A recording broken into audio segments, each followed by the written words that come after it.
All right, good afternoon, good evening, everyone. It is Tuesday, April the 7th, and it's a little after 5:30, and we're going to call this regular meeting of the Wake County Board of Education to order. I would like to welcome those of you all who are watching at home, those of you all who are here in person. The Wake County Board of Education meetings are conducted for the purpose of carrying out the official business of the Wake County Public Schools system. The public is cordially invited to attend board meetings and to observe the board as it conducts its official business. Persons who willfully interrupt, disrupt, or cause any disturbance at the meeting may be directed to leave by the presiding officer. Members of the audience should show respect for the speakers by refraining from loud comments or any other disruptions. Disruptions by any person or persons of the public will be subject to action in ordinance with General Statute 143-318.17. We do have a quorum. We have 8 out of the 9 members here. So with that, I'll invite everyone to stand so we can recite the Pledge of Allegiance. I pledge allegiance to the flag of the United States of America and to the republic for which it stands, one nation, under God, indivisible, with liberty and justice for all. All right.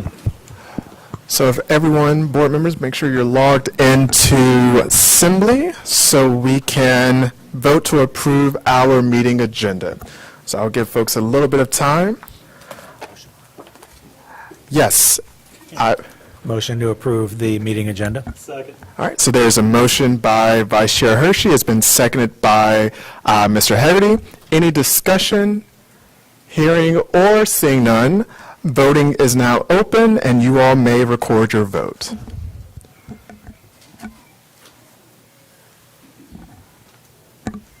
All right. Ms. Gordon, are you a yes? Are you a yes? Ms. Allen can, she's a yes, Ms. Allen.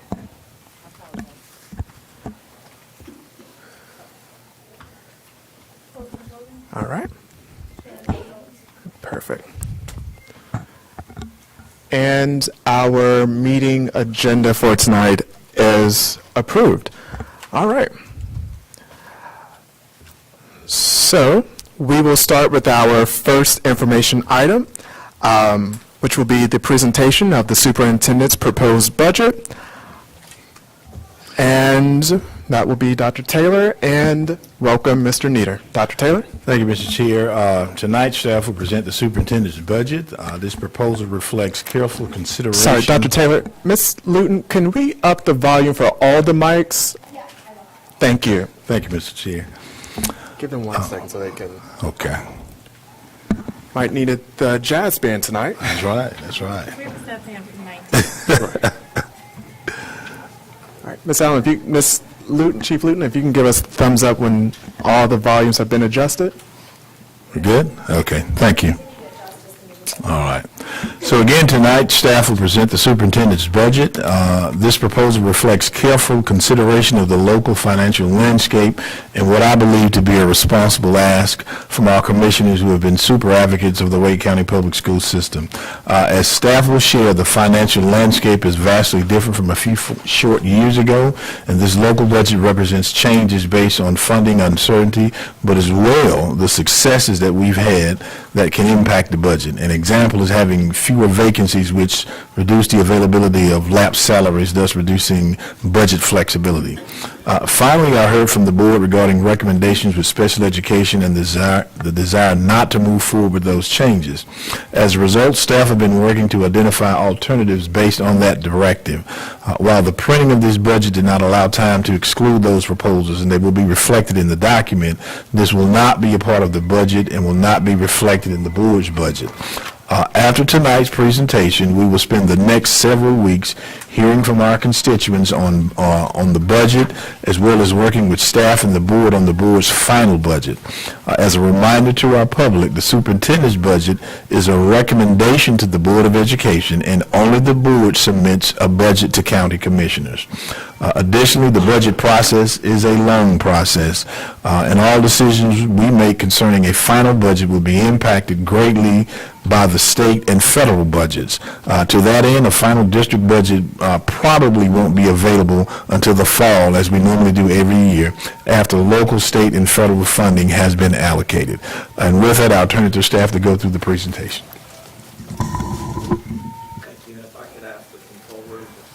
And Mr. Nieder, if you could just use the mic so we can all hear you a little clearly.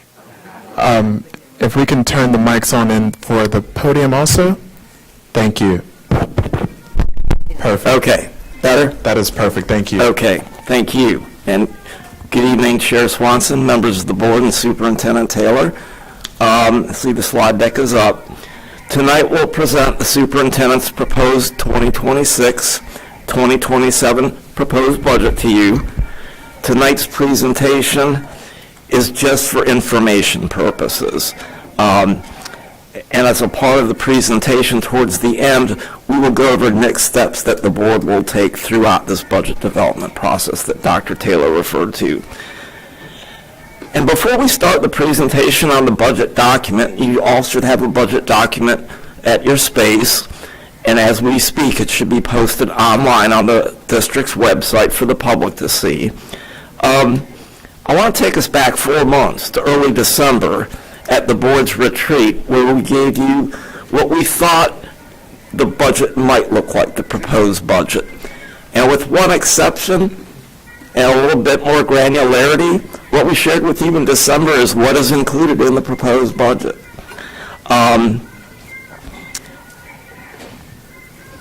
We'll also share with you some potential risks, because we always have to know what those are. Dr. Taylor referenced uncertainty. That remains a big piece of the puzzle that we have to unravel, and the only thing will do that is time.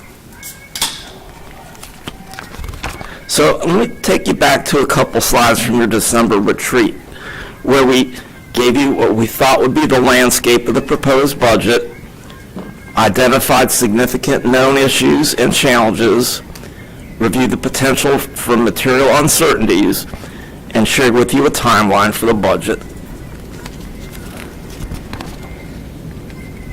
In December, as is now, 4 months later, the state still does not have a comprehensive state budget for the current year or for next year. So we have forecasted various revenues and funding for next year. There was no formal budget to base that upon. There were in December, and there still are today, decisions that the legislature made in some mini bills to give a step increase to teachers that have not still been fully funded by the state. Still true today.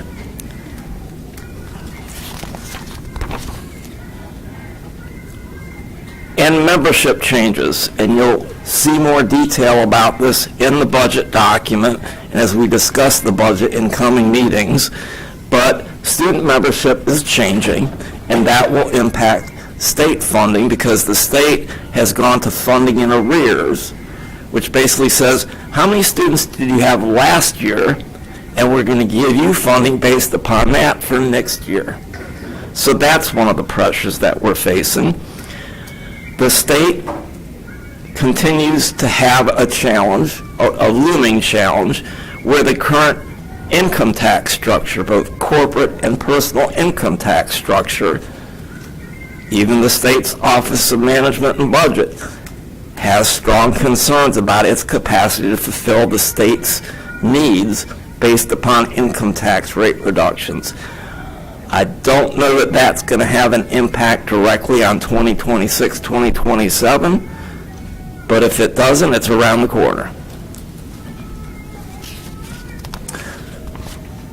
The one change from December that was a bit of bright news in December, we shared with you concern about the status of federal funding for next year. It was highly uncertain. At this point, that has changed for the better, And we do believe that our federal funding for 2026, 2027 will be aligned with this year's current funding.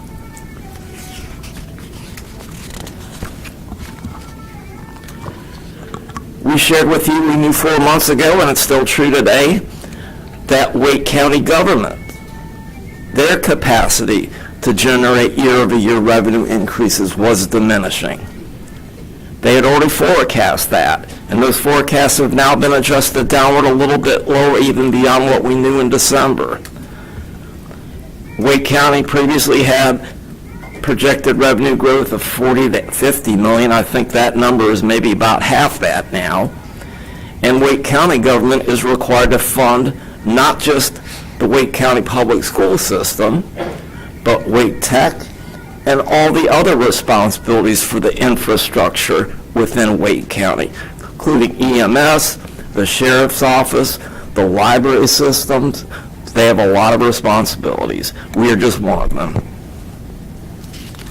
We have had, for the past 4 or 5 years, $50 million-ish year-over-year county appropriation increases.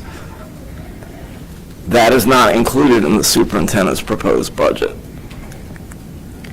We've had some other pressure points that we shared again back in December, and they're baked into our current budget, proposed budget. Dr. Taylor referenced this. Our vacancy rates have dropped. That's the good news. More of our positions are filled. That has been a result, I believe, of greatly improved recruiting efforts, as well as over the past half dozen years, greatly improved, in many cases, compensation levels. That, again, we've been able to get into place through very large county appropriation increases. But that said, that puts fiscal pressure because what normally would have been lapsed salaries simply do not exist today. We also shared in December, and it's baked into the proposed budget, that carryover funds had been on a downward trajectory. We were tracking those. The 2 biggest carryover funds are federal. One is Title I. The other is IDEA for special education funding. We knew those were on a downward path, and the total revenue available to the district available in any year includes the carryover amount and the new amount available. So when the carryover is shrinking, the amount available for total expenditure is also shrinking, so something has got to change. And we shared, and you'll see in the proposed budget, that similarly, it's another type of carryover fund. The unassigned fund balance has been on a downward trajectory, and that can be used. Board policy directs that you can use up to 50% of an unassigned fund balance amount to balance a subsequent year's budget. But when that number is going down, 50% of it's going down.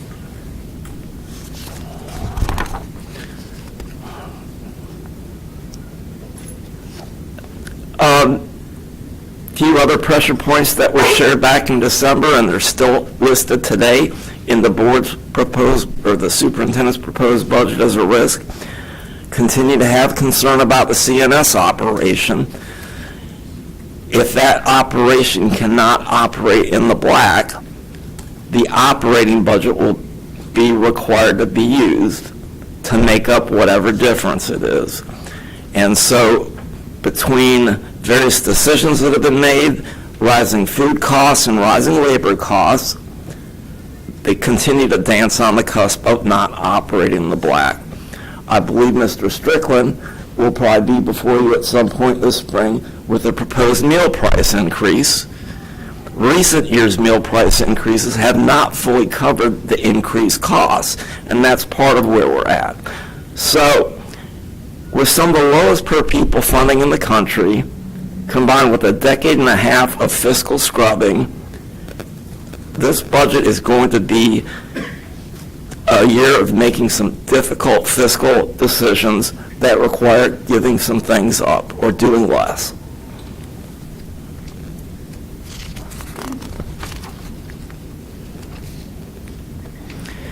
We also shared with you what additional funding requests would probably be in the budget, and I think without exception, these are in the proposed budget.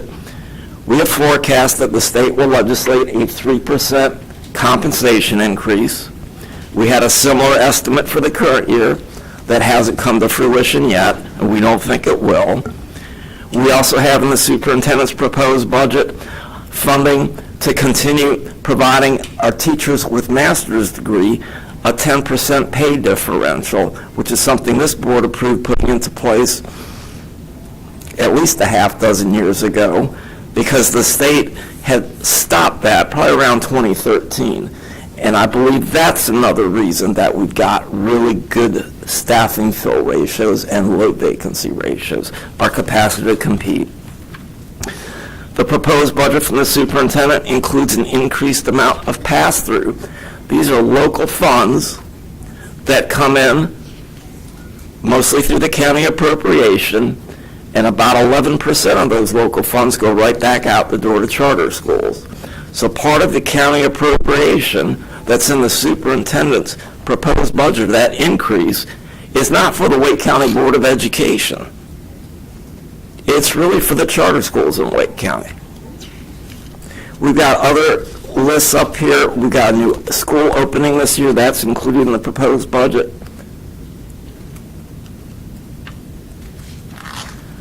And I'm now going to jump into a few pages from the actual budget document you've got before you.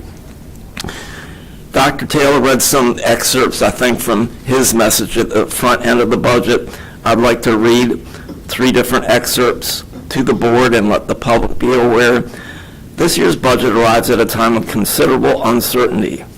The financial environment facing our school district is shaped by several factors beyond our control.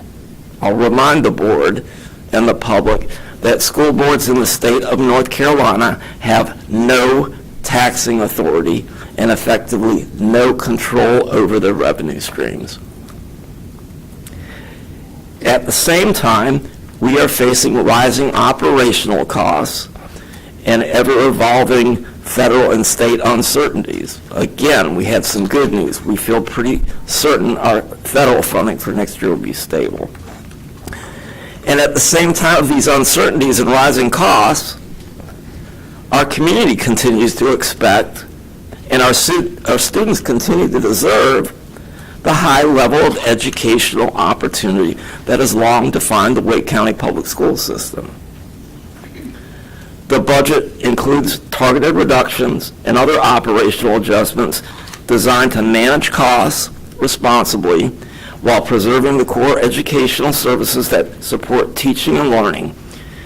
Yet we recognize that every reduction affects our families, students, and the dedicated staff who serve them each and every day. And then the last thing I'll share with you that is included in the superintendent's proposed budget, and Dr. Taylor referenced it in his comments, based on timing, there is in the superintendent's proposed budget before you a reduction of some special education positions, and it's Dr. Taylor referenced this evening and previously. Those will be removed and alternatives will be presented. Alternative budget reductions will be presented to the board. That will likely be at your very first work session on the budget. And again, I'll get into the timeline shortly. So, in the budget, again, we continue to be the only state in the nation without a budget. The General Assembly is expected to come back into short session on April 21st. State funding represents 55% of this projected operating budget, so it's a large amount. And we expect to see an estimated increase from the state of $44.3 million. A large part of that is based upon estimating they will have a legislated salary increase, and the state would cover the state employees. So the majority of that increase is based upon a projected, not certain, salary increase the state would legislate. Federal funding in the projected budget represents 7% of the overall operating budget. we're estimated to have a decrease in federal funding of $27.5 million, and that is largely due to those reducing carryovers that we've shared with you. We are shifting special education funding expenditures, and this is separate from what Dr. Taylor and I have referenced this afternoon that we'll come back with alternatives for.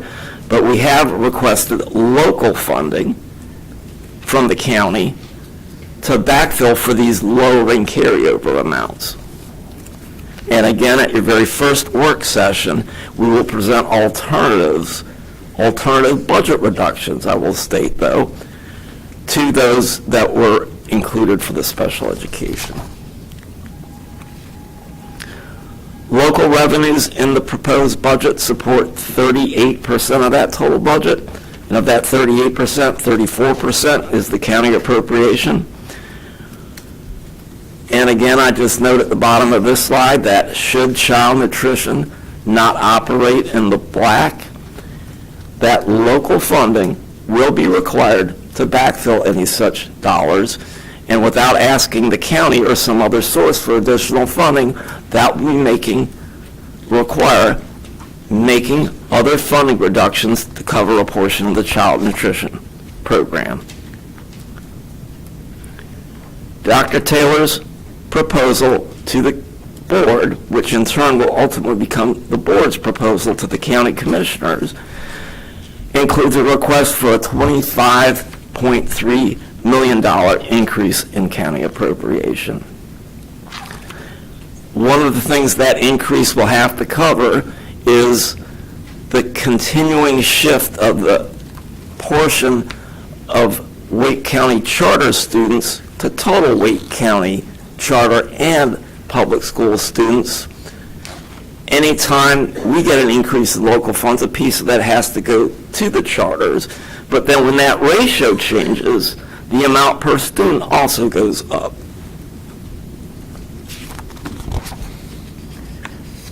The use of fund balance, and I touched on this back in the board retreat slides, as of June 30, 2025 was $37 million. The superintendent's proposed budget invests $18.5 million towards this, and that's $2.9 million, or let's call it $3 million less than what is in the current year's budget. Again, putting further pressure overall.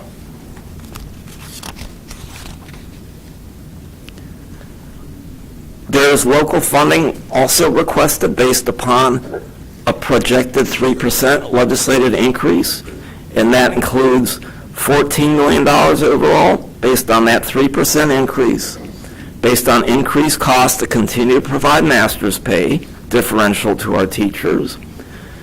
The proposed budget includes a 1% increase to the certified staff or teacher salary supplement. It includes an increase so we can continue to provide the same level of service to our employees for their dental plan. It's a self-insured plan. There is no rate change for the employees, but to provide the same level of service to them requires more district funding. There also is an adjustment to the extra duty schedule. And then under legislative requirements, an almost $12 million increase. The main two drivers there, the increased transfer to charter schools, and what we're projecting to be the employer matching rates for health insurance and retirement contributions. The state will pick up the portion for state-funded employees. We're required to pick up the portion for locally funded employees. We're opening one new school, Hilltop Needmore Road Elementary. Felton Grove is adding the 11th grade this coming year, and Lake Myra Elementary is changing from track 4 to year-round. All those will require an estimated $3.4 million to fund at current ratios. And as I mentioned earlier, student membership and the funding in arrears model is effectively a $4.8 million decrease, which again, we either have to offset or cut something else. That's reflected in this budget. have several items under what we call program continuity. That's where we're doing something in one year, we want to be able to continue doing it in a subsequent year, but the funding source for doing it in that subsequent year will no longer be available. We've got that for special education teachers. We've got that for magnet grants that are ending, so we can continue to operate those magnet programs in those schools. We've got increasing property costs, about $1.6 million, and that includes some of the district's leases, also property insurance. Premium rates go up, and when we open a new school, that's more property to insure.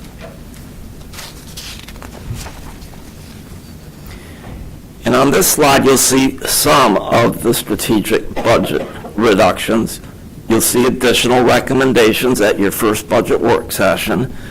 But to take out of our central office instructional service budget, $500,000, a change in how we allot literacy coaches to our elementary schools, $2.2 million, a transition to a digital parent-student handbook, $50,000 in savings, and a base budget reduction of transportation of $2.5 million.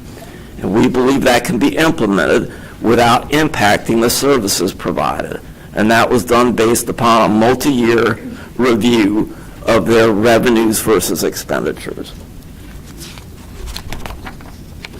This shows you, as a district, some of the same percents I shared with you of how the different funds come into the district. Again, the state is the lion's share, local sources is next, and then federal at this point is only about 7%.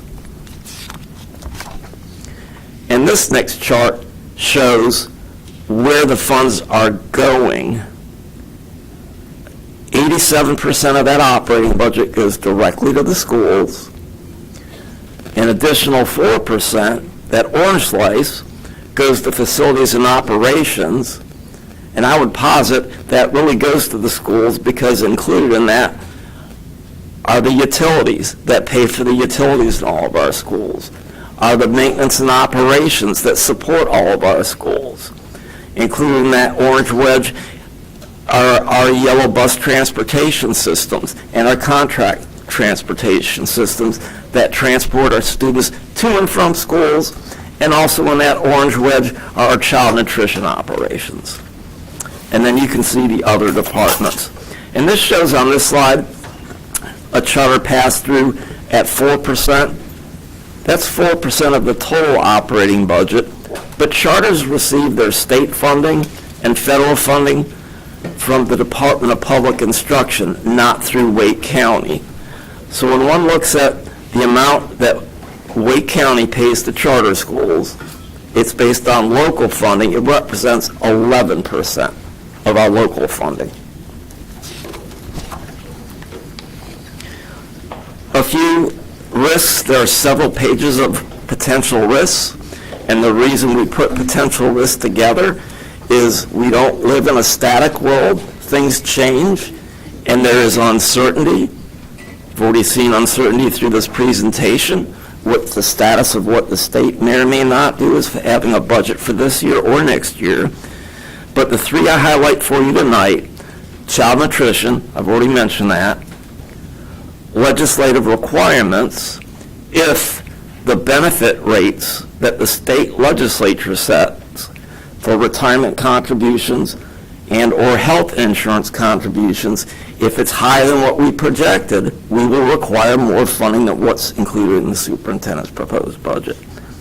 Likewise, if the state were to legislate compensation increases beyond an average of 3%, that funding would not be included within the superintendent's proposal. And it would be required to be implemented, and something else would have to be cut. And then the final thing I'll share on this page, we've got a projected $5 million receipt of revenues in Medicaid reimbursements this spring, and another $5 million in the spring of 2027. We're not concerned about receiving those reimbursements, but we are concerned about when we will receive the reimbursements. Unlike many other funding streams, they're on a schedule. There is no schedule for these reimbursements. We list those simply at this point as potential risks. The structure of the actual budget document is the same as it has been in recent years. In fact, I'd say the only, other than having new content, the only other major distinction is it's about 30, 40 pages shorter because there are no new funding requests in the document. The budget, as I said, is now posted on the website, so anyone in the public can look at it. They can download it. It's in PDF format. And as far as next steps, tomorrow night at, I believe, Holly Grove Middle School, there will be a community input session. And then a week from tomorrow night, on April 15th, there'll be a second community input session. Following that up, in 2 weeks, the board will have, based on our current schedule, something could change here, at your budget work session, staff will share alternative budget reduction recommendations, alternative to those special education reductions that are in the superintendent's proposed budget. Staff will formally respond to board member questions that you submitted at your work session, and those questions and staff responses are all also posted to the website for the public to see. And the board will then begin discussion and direction to staff after reviewing some of these reduction options about what types of changes they would like to see. Also on the 21st, during your work session, we are going to bring you the initial reports from the 2 studies that the board directed the superintendent and staff to conduct. The first was an organizational study, and effectively what that was is look at the central support operation, look at the structure. Is it adequately staffed? Is it understaffed? Is it overstaffed? And is the structure sound? And then the second study was to take a look at the competitiveness of our salaries across the board. I believe we got coordinated for the 21st. The group that did the organizational study will actually come to present. I don't know that we've been able to get the market compensation study people, but they will eventually come if we want them to. And these are still draft reports, but the content is more or less finalized. They're just getting some feedback from staff. I'm making some minor corrections. And I believe Finance Committee Chair Haggerty has suggested that we continue to use, separate from the budget process, Finance Committee meetings to delve further into both these studies. I'll just say 1 or 2 things about these studies. The organizational study kind of reminds me of the definition of a consultant. Somebody who'd take the watch off your wrist to tell you what time it is. It concludes that we are very, very slimly and leanly staffed compared to other districts and other peer organizations. The draft market comp study had some good news in it. In some areas, functional areas like in schools, we are competitive with teachers. We've got things like master's pay differential. We've got a very competitive local salary supplement. In other areas in the schools, in more of the support roles, and in other areas in central office, like maybe even some of my shop, the financial support areas, and we know in the maintenance and operations areas, we are not competitive. So you'll get a glimpse of that, and we'll see more of that. The challenge with that, though, is in order to do something with that and become more competitive, it will require a source of additional funding. And then on the 21st at your board meeting, you'll have a formal hearing. That'll be the third effectively public input session. As we have in the past, we'll ask board members, as you have any questions about the budget, to submit them to Terry Kimsey. Her email address is listed here. We'll respond formally to those questions in your budget work sessions. post them online, schedule to have budget work sessions, either at work sessions, finance committees, or a combination thereof, between now and when the final budget needs to be delivered to the county commissioners on May 15th. And with that, I just want to turn to Terry and say to her and her staff what a great job they've done working through, probably in 20 years, the most uncertainty I've ever seen in a budget development process. Thank you.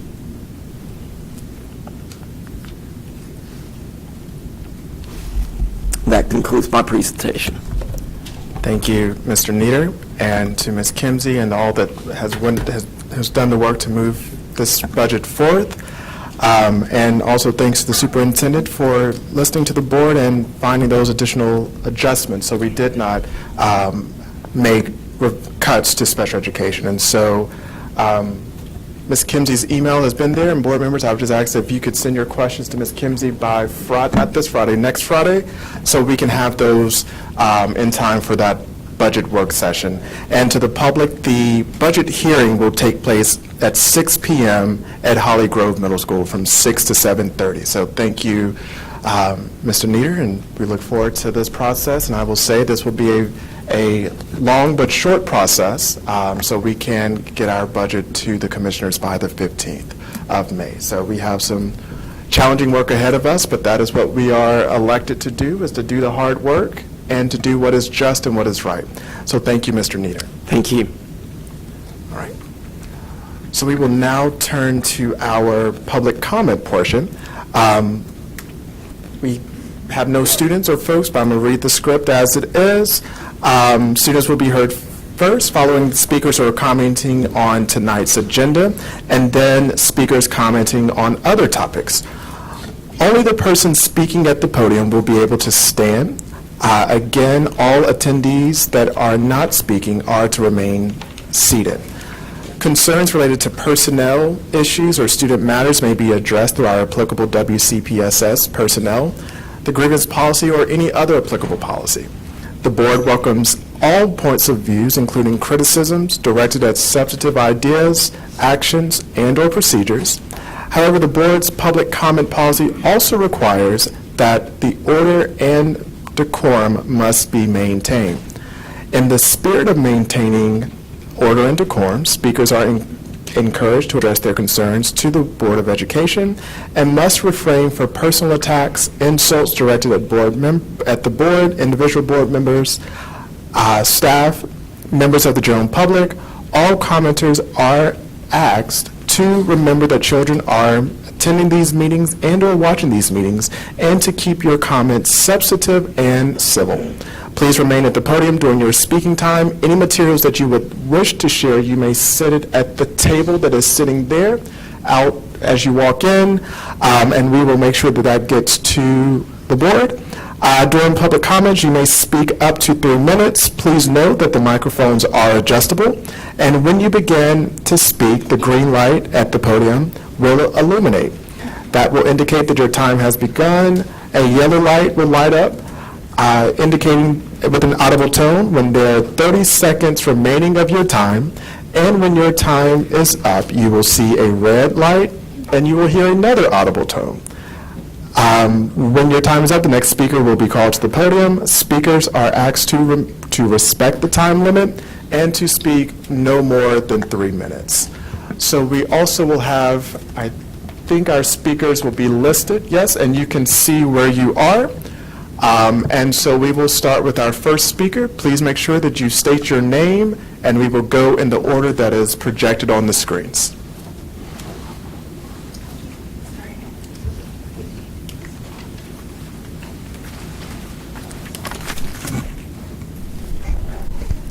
Oh, can you hear me on there? Yes, good evening. Definitely. Thank you so much for letting me speak to you all today. Good evening, Chairman Swanson, Vice Chairman Hershey, Superintendent Taylors, Taylor, members of the Wake County School Board, staff, advocates, and guests. My name is Irene Castro, and I am a proud graduate of Wake County Public Schools. I attended WCPSS schools from second grade when I moved from Nevada in September of 2004 through my graduation in June 2015. I earned 2 bachelor's degrees in May 2019. I'm here today because I feel that it is my responsibility to speak about the proposed $18 million in cuts to special education, including the loss of approximately 130 positions reported for next school year's budget. As a student who directly benefited from special education services in WCPSS, I can say firsthand to how essential those special education teachers and instructional assistants are. The special education instructional assistants and general education teachers are the ones who supported my IEP, helped me reach my goals to succeed academically. They didn't just prepare me for college, they prepared me for how we live in our complex world. Because of that support, I'm now preparing to do an online master's degree in data science with a concentration in engineering and big data. My experience, like that of many students, was not always perfect. However, that support made a lasting impact on my life, one for which I will be forever grateful for. Attending public schools in Wake County gave me the opportunity to learn from different students of different backgrounds, and also gave me the opportunity to connect with people from those different backgrounds in so many ways. This is also why these proposed cuts in next school year's budget is very, very concerning to me. Eliminating 130 positions in these proposed cuts will not just affect staff, it will directly impact students, parents, and communities. Larger classroom sizes, fewer resources, and less individualized attention will make it harder for the students with IEPs and 504 plans to succeed. The students and families who will feel this the most are the ones who are underprivileged. This also reflects a broader issue. According to the North Carolina Tax and Budget and Tax Center, North Carolina continues to rank at the bottom nationally in public school funding and teacher pay. At a time when public school systems across the country are already strained due to federal cuts, and with the special budget still not passed by the North Carolina General Assembly, reducing support for special education will move us in the wrong direction. Teachers should not be expected to do more with less, and students should not have to lose critical support because of funding decisions. Plus, teachers should not have to work 2 jobs to make ends meet. I urge the board to reconsider the real human impacts of these cuts, because behind every dollar in this budget are students and families whose futures depend on these services. Thank you for your time and for your continued commitment to the students, teachers, and communities of Wake County. Thank you. We'll now hear from our next speaker.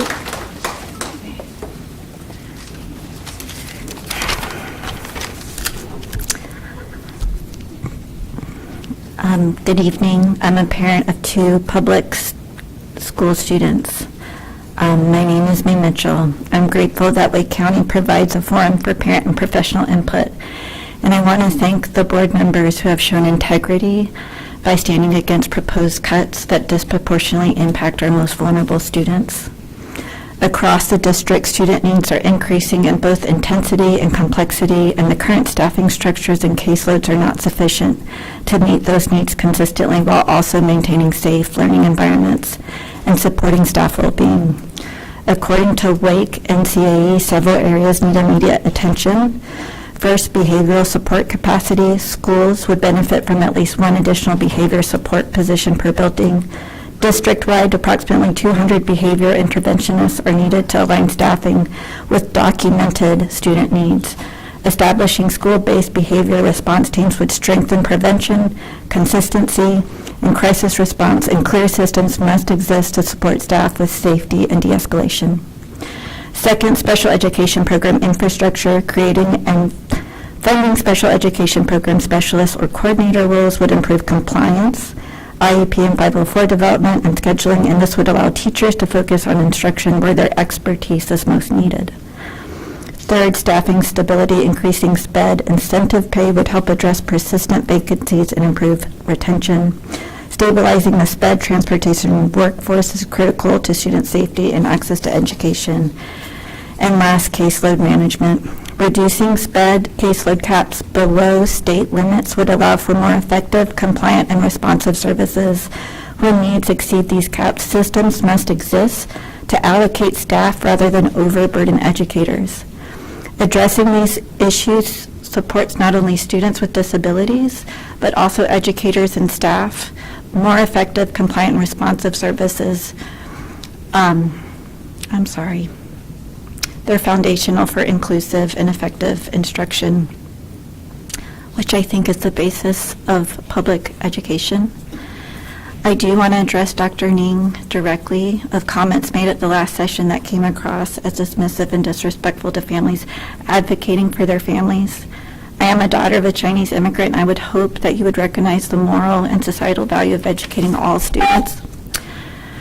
James Baldwin, quote, "The children are always ours, every single one of them, all over the globe. I'm beginning to suspect that whoever is incapable of recognizing this may be incapable of morality," end quote.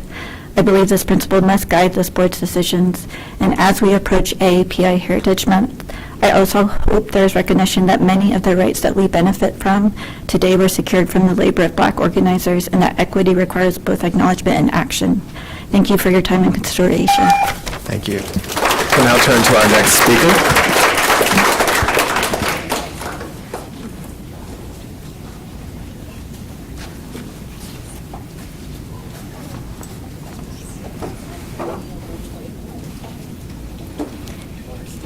Green light. You may begin. Hello. My name is Crystal Daves, and I'll start by saying that I hate public speaking, so if things weren't so dire, I wouldn't be here doing this. First, I am the mother of a 4th grader and a 1st grader. I work in Wake County Public Schools as a one-on-one instructional assistant at Alston Ridge Elementary School, and I am a proud member of our union. As a parent, I've been very fortunate. My kids have never struggled with learning. So my original view of the schools was like, hey, they're awesome, right? Everything is wonderful. Well, 2 years ago, I applied for my job with Wake County Public Schools. In my interview, I shared about how excited I was to continue my education and become a classroom teacher. However, as I've spent time in the school building, I've seen what these teachers deal with day in and day out, what their day is like, and I'm not so sure that that's what I want to do anymore. When I look around our school, I see that teachers are doing their very best, but they're drowning in the workload, constantly running on empty, and they just simply don't have enough help. I have a buddy in 5th grade right now. I'd done push-ins with him last year and gotten to know him pretty well. I would sit next to him and support him with group work, and it was great. He would do his work and listen to the teacher because I was able to help redirect him and keep focus on his work. And he was on pace with his classmates. Unfortunately, things changed at the end of the year when 2 of our CCR teachers quit and they haven't been replaced. One day this year, my current one-on-one student was absent, so I went upstairs to check on my buddy in 5th grade. When I spoke with his teacher, she had told me that he hadn't done any of his work all semester. That day I sat with him and helped him draw a comic about a lessons theme, reduce, reuse, and recycle. He did such a great job, and it was so much fun, and he was able to turn in his first and only assignment for the entire semester. I couldn't help but think that if I could just sit with him every day, he wouldn't be so far behind or discouraged. I always get so excited when I see him, but then I feel really bad as well because he's taken such a big step backwards this year, and I feel like I failed him. I see students in the same position in every single classroom. It's truly heartbreaking. I'm a parent first, but I can say that I deeply care about all children. I want to be able to support them all, but as one person, I can only do so much. So I stand here as a mother, a friend to all students, and as a Wake County Public School employee to urge you, our elected school board members, to ask the county commissions for what you know our students need. Thank you. Thank you. And we will now hear from our next speaker.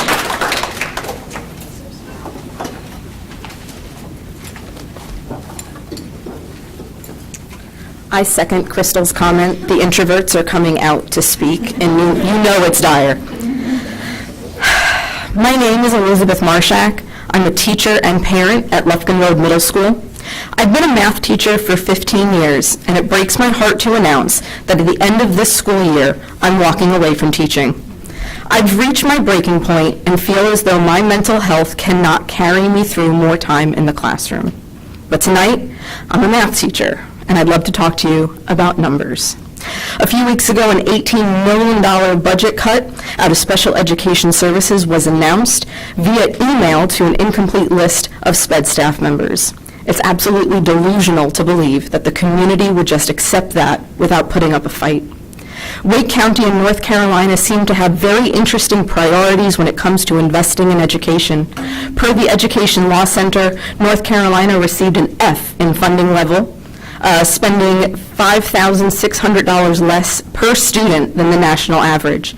It also received an F in funding effort, which takes the percentage of the state's gross domestic product into consideration, placing it dead last in the nation, 51st place. And yet, in spite of all those low numbers, it has been proposed to take more away from our most vulnerable population of students. Hearing $18 million of cuts and reductions of 130 staff members across an entire district can be hard for some to grasp, so I wanted to put it in terms of an individual school. My school, a multi-track year-round middle school, would have gone from 6 special ed teachers to 5, meaning less than 2 people supporting each grade. On the 7th grade team where I serve, I asked my co-teacher for hard numbers, how her caseload would be changing from this year to the next. She currently has 14 students on her caseload, and next year she will be starting with nearly 30 students over 2 tracks, with roughly the same number for the second person on our grade level team. Per individual students, we have a 7th grader on our team whose currently reading and math skills are measured at kindergarten levels. He's in essentials, which is crucial to delivering material in compliance with his IEP. In the smaller class, he's able to get individualized attention presented at a level he can understand. If he were a rising 6th grader in our building, essentials would not be an option. He would be thrown into an ICR classroom of 30 students where he would notably not be performing at the same level of his peers and friends. Every student deserves a safe space to grow academically and personally. Wake County can afford to secure the funding necessary to stabilize our precarious SPED departments and get our overwhelmed staff the support they deserve. Teachers are being asked to do what we're currently struggling to do with less. Support our schools. Thank you. Every child deserves it. Thank you. We will now hear from our next speaker.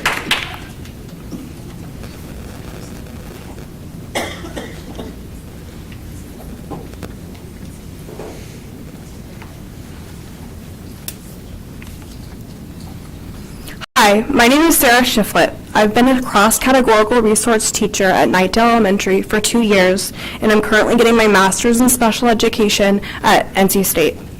I'm here tonight to urge the school board to include Wake NCAE's 7 improvements to address the special education crisis in your budget request to the county commissioner. As a CCR teacher, I have acutely felt the impact of the lack of behavioral staff at our schools.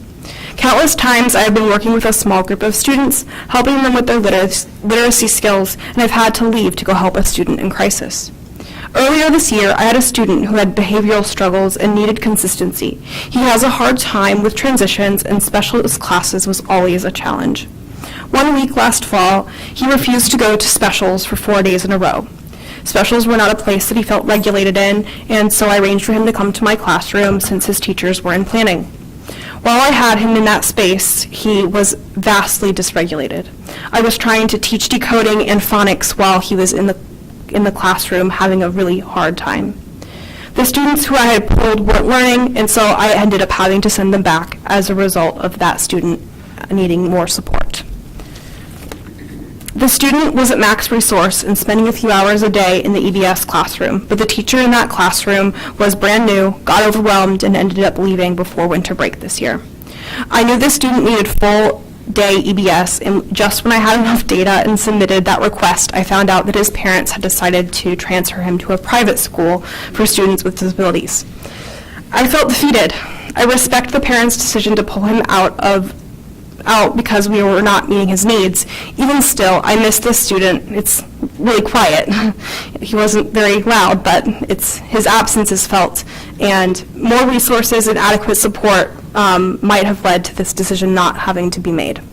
A few weeks ago, I was a part of a delegation of union workers who met with Dr. Taylor and Lisa Allred, and they shared and Ms. Allred shared that she'd heard from district educators that staff aren't asking for more staff support, they just want more training. I don't know who in the district she talked to about this, but I can tell you from my experience and what I hear from my coworkers is yes, training is important and definitely helpful, but it's not the solution to the crisis we're in right now. It's not going to stop the turnover. It's not going to decrease suspension rates. In fact, having more SPED students in general education classes without the staffing support is not going to be helpful and lead to further student success. Our students deserve access to a public education that meets their needs and enables their learning and growth. That means funding more positions, maintaining programs that are working, like CCK and Middle School Essentials, and implementing incentive pay to help fill vacancies and maintain quality instructors. Thank you. Thank you. We will now hear from our next speaker.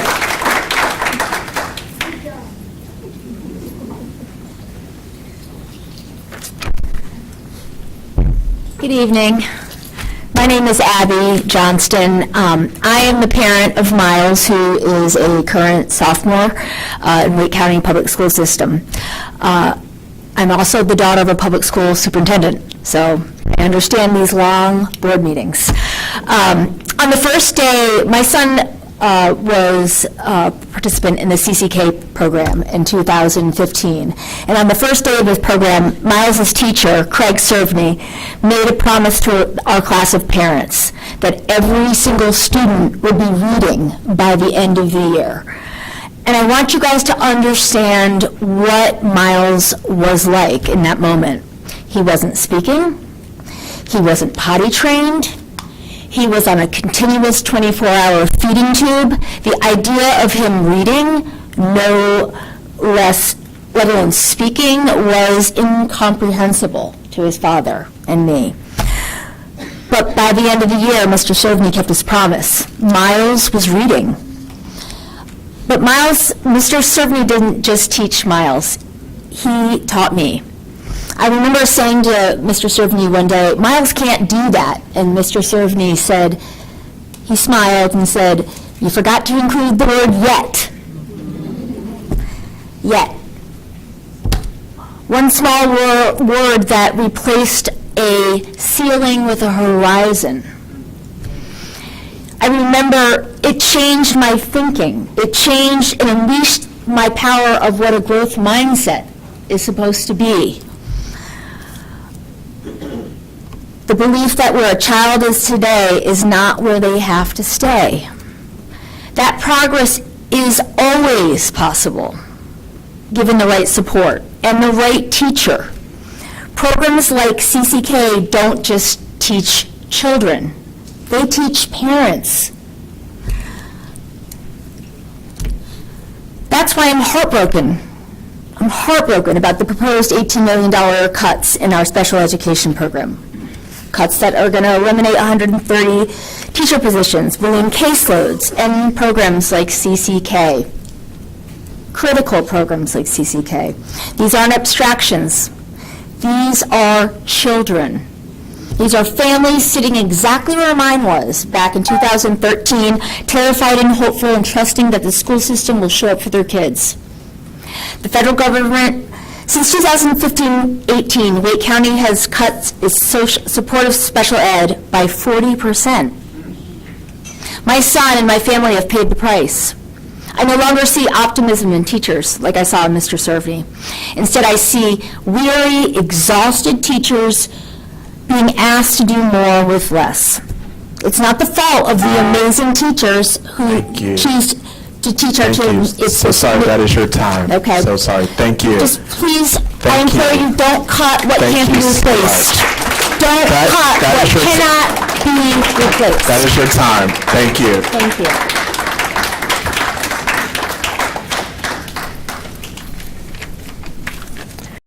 Good evening. My name is Virginia McCollum. I'm a resident of Morrisville, and my son is a student at Inlow. I'm here to speak in support of NCAE's budget petition and to urge you to fully fund our Wake County schools. My son has had a 504 ever since he entered Wake County as a 5th grader in 2021. And those accommodations, along with the incredible supportive relationships he found with his teachers and school counselors, have been crucial to his success. However, those relationships, which mean so much to a struggling kid, take time and mental bandwidth. As counselors and other SPED staff have to juggle more duties, making do with fewer resources, and being expected to somehow do the work of multiple empty positions, they are forced to triage their time and attention. They're amazing people, but they're also burned out, overloaded, and demoralized. Nobody is getting the resources they need, which means students like my son fall through the cracks altogether. Special education services are a lifeline to thousands of families in this county, and even children who aren't themselves involved in SPED academic programs benefit from the stability and support they provide. An educator who is run ragged due to budget cuts has to pick her battles. One who is adequately supported can meaningfully meet the accommodations of an IEP. A counselor with a reasonable caseload can make life-changing connections with her students. Our Constitution mandates equal opportunities for all students, and SPED is what makes that happen. Funding it is not optional. Our children deserve a fully funded education budget, not one that is siphoned off to private schools or charters, not the bare minimum that you feel comfortable asking for. Regardless of what the board may expect to receive from the county, asking for less than 100% of our needed funding is a betrayal of the school communities who count on you to advocate for us. Partial funding that pulls from one department to cover another is not an answer or even a compromise. It's just robbing Peter to pay Paul, and all of our kids deserve better. I urge you to support NCAE's 7 recommendations for SPED and behavior support, and to proactively advocate for our students when directly impact him. This is a real impact, and he definitely depends on services daily. So right now, this is a future funding gap. It's not a current deficit. This will impact the classroom. IEPs may not change, but how they are delivered will definitely be impacted. For Sanford Creek, where 2 of my children go, and where one of them is on an IEP, the current CCR allotment is 30 teachers, and next year it will go to 22, which is a reduction of 25% more as a decrease. CCR teachers are responsible for case management, direct support, and IEP coordination. So less staffing is going to have less capacity, and that's going to impact every student, not just in special education. I can tell you that I have heart palpitations right now for my son, who's a rising 6th grader.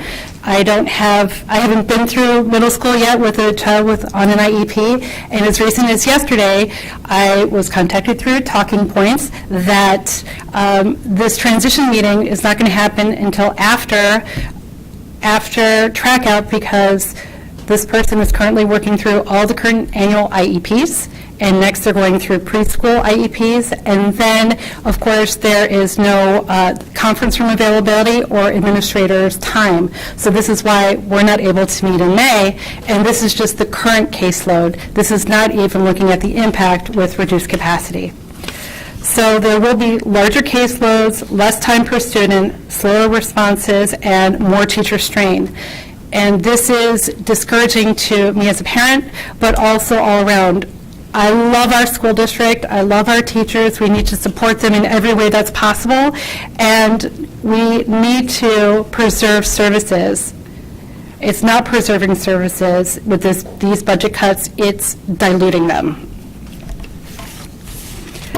And And how it's implemented is really important. Schools will have flexibility in how they implement their services. So different staffing, there will be different capacity, and services will vary by school. The funding is going to be decreasing, there's not consistent access across, and what this actually is going to create is something that's not equitable. And as I last recall, this is a civil right, and all students deserve a free and public education. So our special ed students should not be pressure valves. Budgets should reflect priorities, and this sends the wrong message about what's most important. Thank you, and that is Thank your you. time. We'll now hear from our next speaker.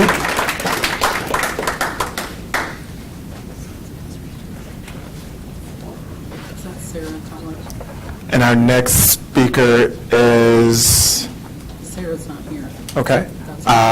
We'll now hear from Travis Howell. Thank you.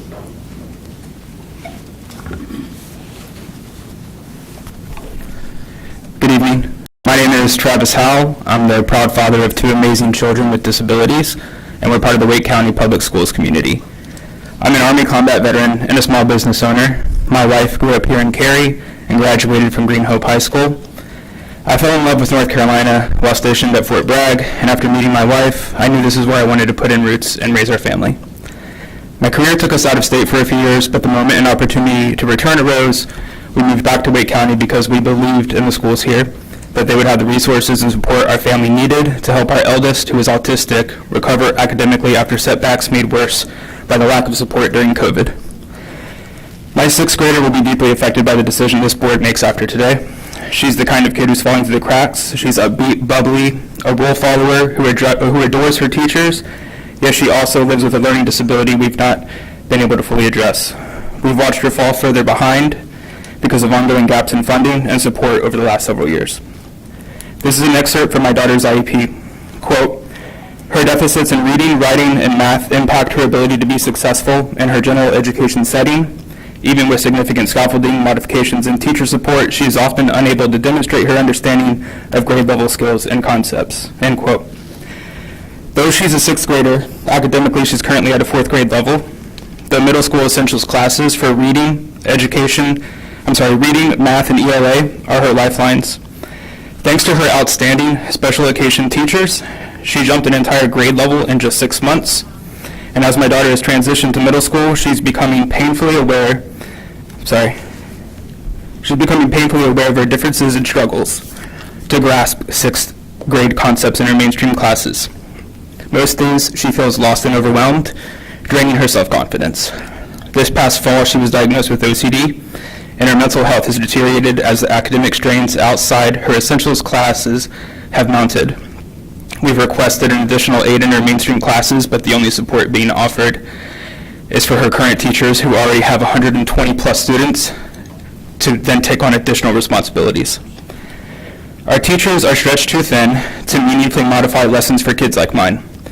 My daughter's incredible special education teacher carries too many caseloads and doesn't have enough support to stay on top of mainstream and elective courses. Teachers are too busy to follow IEPs. The system they're forced to work in is broken, so it's no wonder we're losing our best teachers to burnout. Families like ours are having to face a heart-wrenching choice we never imagined. Do we stay here in a community that we love and keep fighting for our kids' right to an equal education, or do you uproot our lives and move to another state that invests in its disabled students? I urge you to act.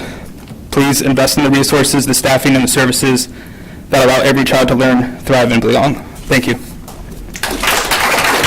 We'll now hear from our next speaker. Is Brian Gant in the room? Brian Gant. All right, hearing or not, well, not seeing him. If he's here, we'll go back to him at the end, but we'll now turn to Christina Cole.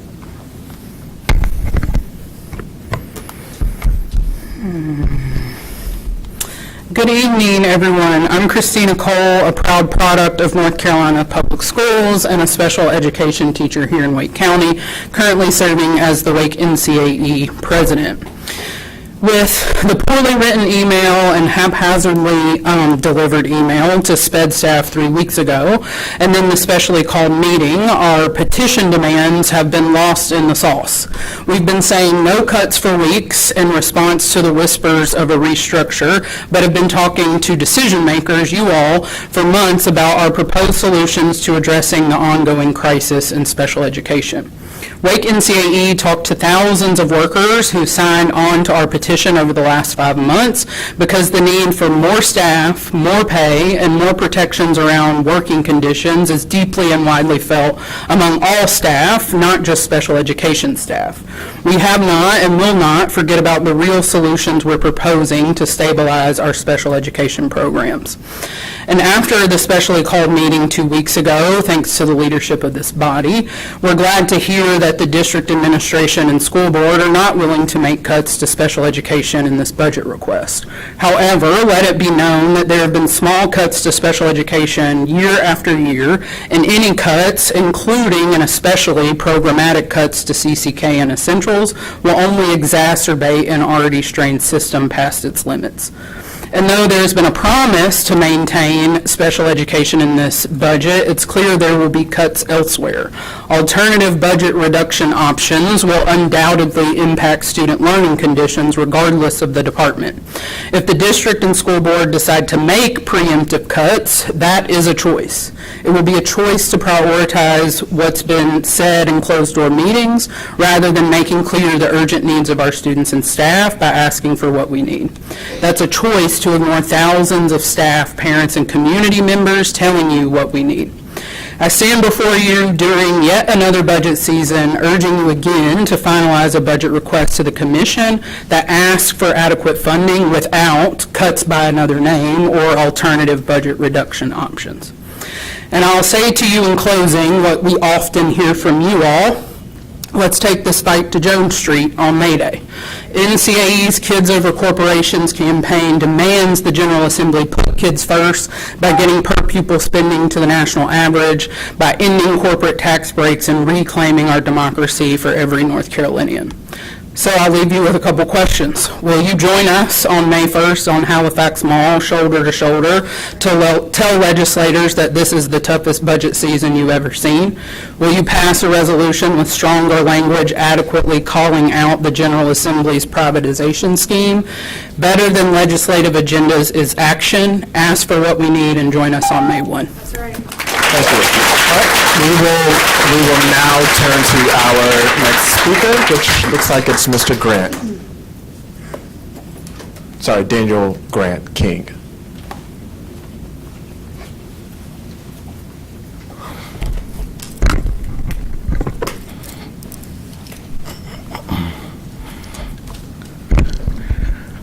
All right, can everyone hear me? Okay. Good evening, Chair Swanson, Vice Chair Hershey, Superintendent Taylor, fellow board members and district staff. I am Daniel Grant King. I've been a proud educator of this system, and I'm an educational advocate. And I stand before you today just to remind each of you, as it's been stated many times in many ways, about the proposed budget cuts to special education. Now, I've said in many other statements prior to my absence of being an educator with the school system that we need not to forget our educators, students, and families. But here we are talking about an $18 million budget cut, possible budget cuts in special education. And I want to remind you why it is important that we must not have those cuts. As many know, we are 50th in the nation when it comes to educational funding.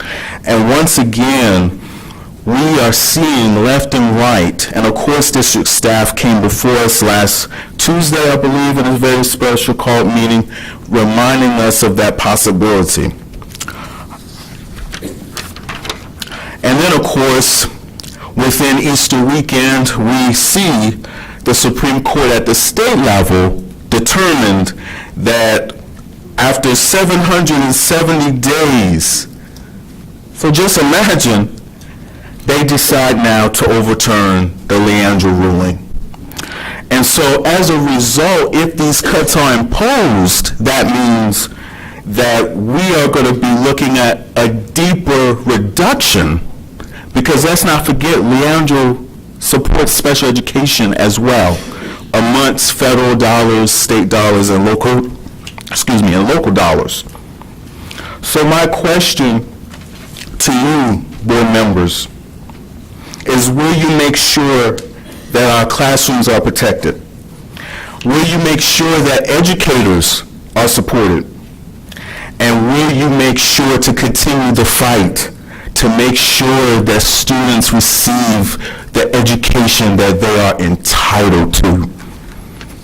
So now, I want to remind us that public education is a right under the federal and state constitution, and it is not just law, it is a responsibility, and most of all, it is justice. Because in the end of the day, we see that our students and families, they are the ones that suffer when these decisions are impacted. And let's not forget who this really affects. It affects children with IEPs, 504 plans, children who needs extra services outside of the school setting, and children who depend on that consistency every single day from fellow educators and from fellow staff that assist them. And this is harmful and it's despicable as to the proposed cuts that might be forthcoming. I do appreciate the clarity from district staff and many others that there will not be any cuts to special education, but what I fear is that the most vulnerable populations within the department might still have to be cut, and that is not acceptable. So what I challenge this board to do is to continue advocating for our most vulnerable population, making sure that our educators have the tools necessary, and most of all, to join us in NCAE on Jones Street. Thank you so much. Thank you. All right, we will now hear from our next speaker.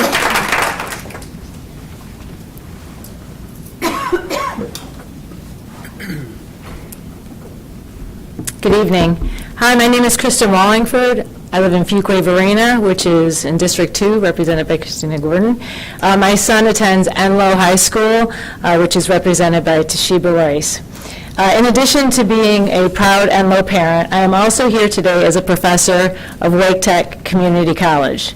I have been a faculty member for over 20 years, and during that time we have seen significant changes in our demographics. 20 years ago, the typical student was someone returning to college after a career disruption. This is no longer the case.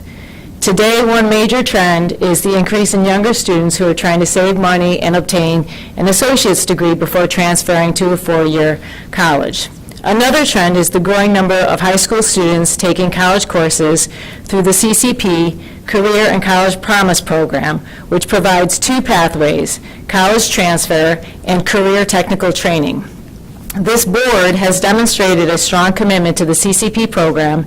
In fact, just 2 months ago, Wake Tech's president, Dr. Scott Rawls, stood here before you as you reaffirmed that partnership. Of the 180 students that I teach, a significant portion are CCP students attending the high schools that you represent. Among them are students who are neurodivergent, including those with ADD, dyslexia, and autism. These students are legally entitled to accommodations in my courses.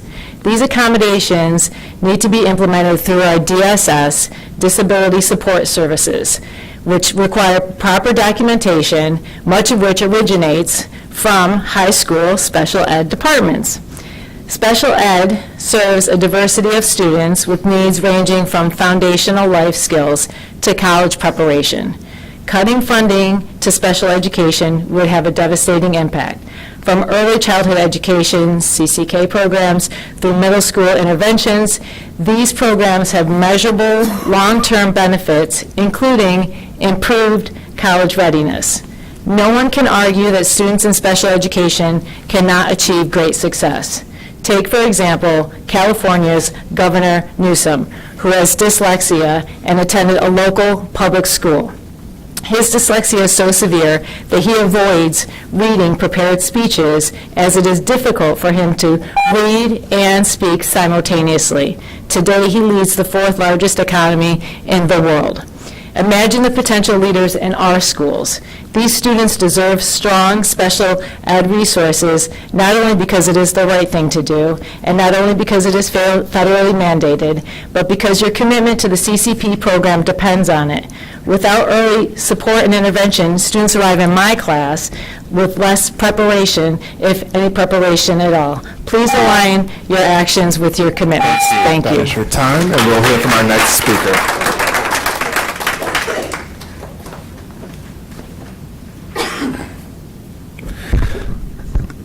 Hi, I'm new here.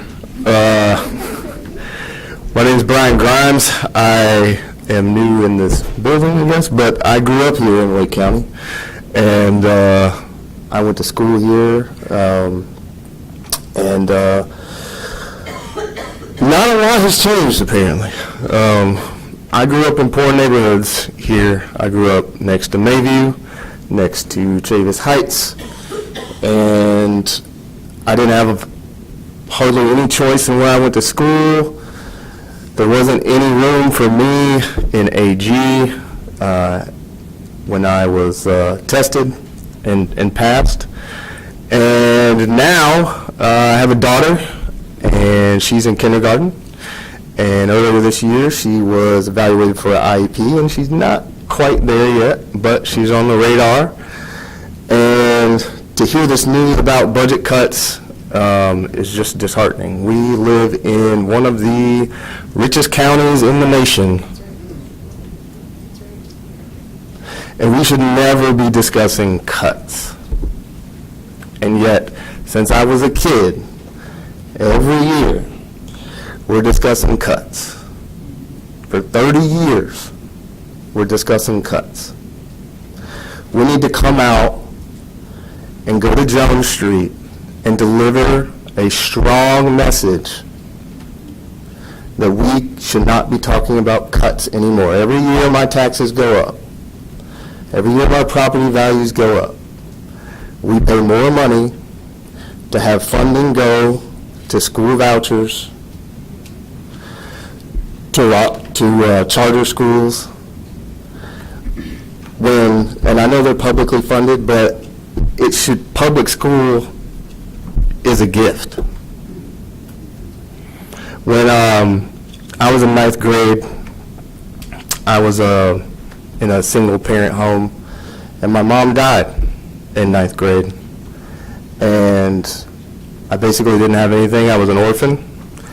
And you know who raised money to buy clothes for me to go to school? The teachers. The teachers raised almost $1,000 out of their own pockets. Money that they probably did not really have. Because every year we were underfunded. Even though we're one of the richest, we're one of the richest counties in the country, every year we don't have as competitive salaries. We're not actually spending as much money per student as we should. Thank you. Thank you. We will now hear from our next speaker.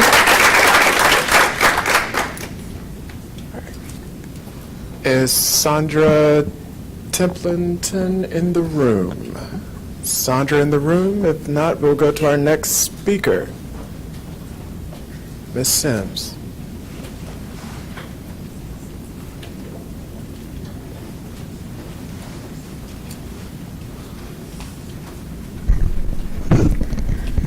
Good evening, everyone. I'm coming before you again, and you probably will see my face again, as I am continuing to fight for CCK. I even brought one of my former students who's in the audience. I am so proud to be a CCK teacher. I'm proud that you discussed it last meeting. I'm just proud that you asked questions, and I hope that you continue to ask questions because the evidence is in that audience of what CCK can do. I proudly teach them. I'm certified to teach core. I've been in the educational system for 7 years. I even taught college. However, I do not understand how you would think getting rid of an essential program. This program allows kids to have a diagnostic year. If they pushed into kindergarten, how would they be retained? How many kids would be retained? That's the questions you should be asking. What impact would that bring? Another question, which I have, is that I was told that some of these kids are being successful in being pushed in to general ed. But my question was for me this year is that I have kids who are extremely AU, but I have to pick because there's only 4 spots open.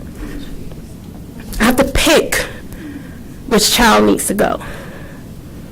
That's what I'm left with. Does this child go to general ed, or should he be an AU? Or should this child go to AU, or I should not be left with that choice? That's the choice that I'm left with this year. So the question is, they put before you is that, oh, they're successful. I ask you to question the data.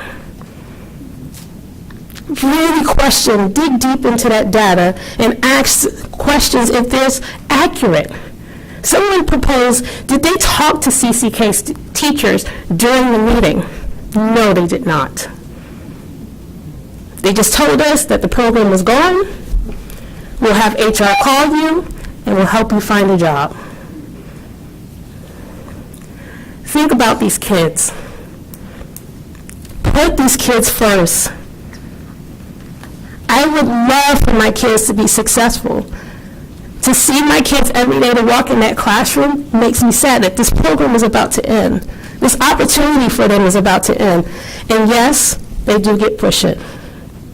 Yes, they get access to neurotypical students. Thank you, Ms. Sims. That is your time. Thank you. We'll now hear from our next speaker.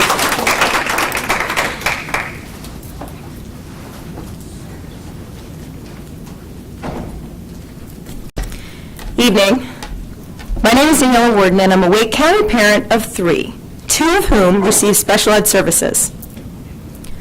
I'm also vice president of our middle school PTA and the special ed IA. My middle son, Nino, has been in multiple Wake County public school special programs. He's gone from pre-K to CCK to EBS in elementary school to Essentials in middle school, and now he's in the OCS program in his high school. It's been an incredible journey with the most wonderful and dedicated educators. He's made phenomenal progress, and I could not be prouder of him. I firmly believe that without these programs, he would not be where he is today, an A honor roll student with a 3.75 GPA. No lie, he should be poster child for these special programs, because he has done so phenomenal. On the other hand, my daughter, Rosa, has not had the opportunity to participate in these wonderful programs. Even though she's lagged behind farther than him academically, she masks her behavior better, and so was not eligible for the same amazing programs that he was. Currently in middle school, she's getting phenomenal support in the Essentials program. She's made great progress in math and ELA, thanks to this program. Now Wake County Public Schools wants to do away with Essentials, and I'm proud of my daughter and her classmates of that extra support and boost of self-esteem that it has given her. If you place my daughter in a general education, math, and ELA next year, I promise you she will drown, and so will her classmates. And they will all shut down, because they will think that they can't do it. We'll no longer see the awesome progress we're currently seeing.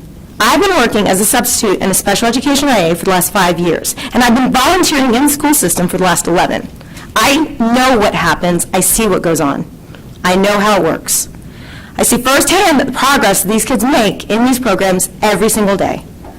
I don't see data points from some inconsequential standardized tests. I see the progress they make in their own time. And now you've put these programs on the chopping block. Don't try to tell me that these children will get the same amount of support without these programs, because I know for a fact that it's impossible. I see how overwhelmed my coworkers are. I'm a firm believer in inclusion, but least restrictive environment doesn't always mean the general education classroom with support. Sometimes it means separate setting with support. So don't neglect our most vulnerable children. Keep these special education programs that help these children reach their full potential. Thank you. Thank you. We'll now hear from our next speaker.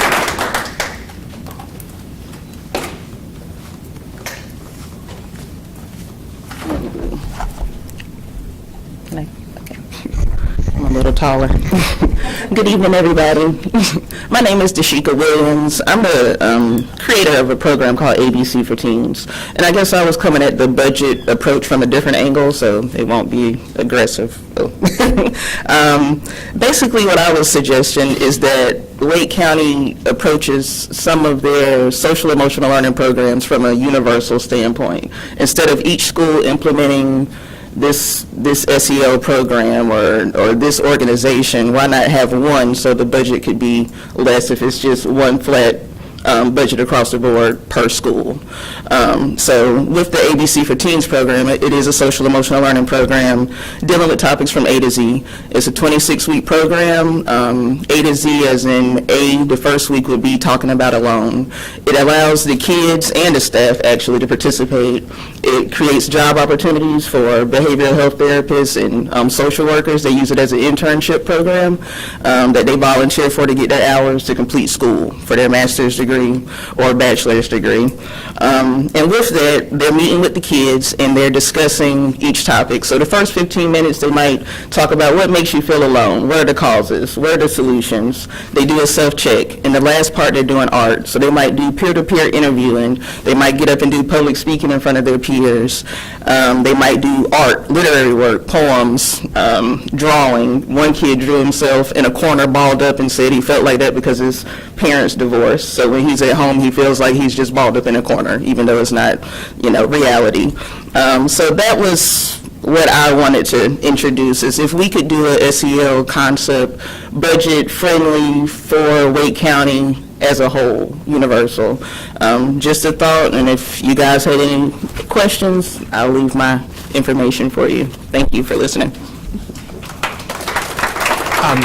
Ms. Williams, Dr. Hill, who is our Chief Academics Officer, will be reaching out to you regarding that. In fact, Dr. Hill is going to meet you on the other side. All right. Thank you. We will now turn to our next speaker. Welcome, Ms. Mackey. I'm shorter. Hi, my name is Kim Mackey. Good evening, everybody. I am a proud Wake County employee of around 20 years. I also have a 5th and 8th grader, but I'm coping with them becoming middle and high school students as well. I've taught about 3,000 Wake County students over the course of my career and would love to continue doing that. I'm well aware of all the harms that have been done at the state level, and I'm trying to do what I can to lift that up as well.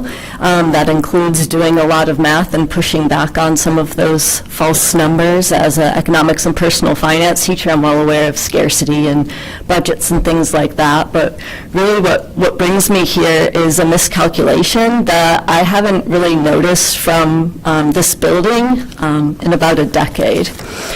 Our Wake School Board and County Commissioners weren't elected to do the president's bidding. They're elected by our community to support our students. Our community deserves the same respect and trust we bestow on you. When you need help, ask. And ask to confirm that you share our values. The district's initial choice to cut special education resources, and especially its messaging of the inevitability of the cuts, sorely underestimates both the need for these services as well as underestimating our community's commitment to maintaining them. This gross resignation and underestimation highlights a disappointing disconnect with knowing and trusting the community our district serves. That knowledge and trust must improve with discourse beyond central offices. That mistake has already been made. I ask our school board, and will also ask our county commissioners, not to repeat the mistake of resigning themselves to the bidding of state and national folks who unfortunately do not share our community's commitment to public school students. That's why we need you, and you need us. Our local government should be a firewall to protect community priorities, not dry timber for fires set elsewhere. Let's focus on building that firewall together. Thank you. We will now hear from our next speaker.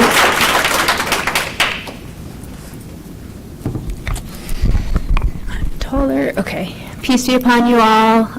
Thank you for the opportunity to speak. My name is Zainab Baloch. I am a former Wakefield High School graduate and a community organizer.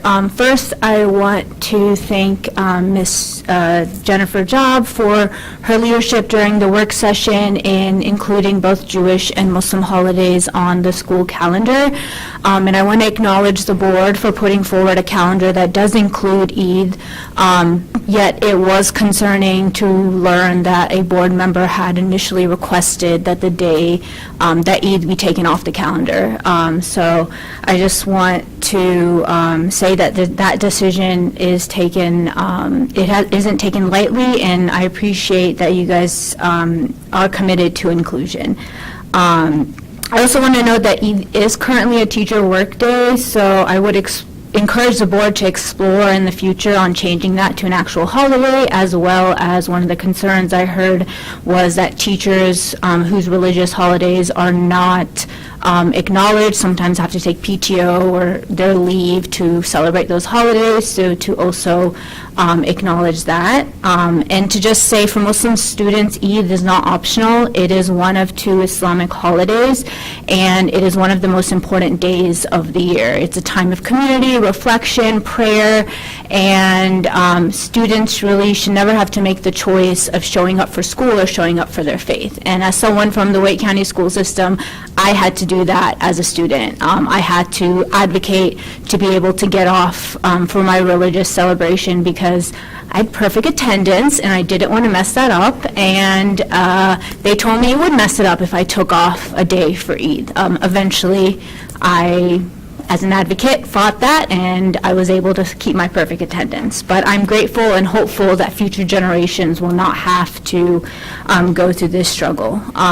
Muslim students are the largest religious group after Christians, and they are growing and big part of this district. And at a time when we are seeing rising hate and violence against Muslims globally, these kind of decisions are really meaningful because they send a message. They send a message that you belong here. They say that your identity matters. They say that you don't have to shrink who you are to succeed within this system.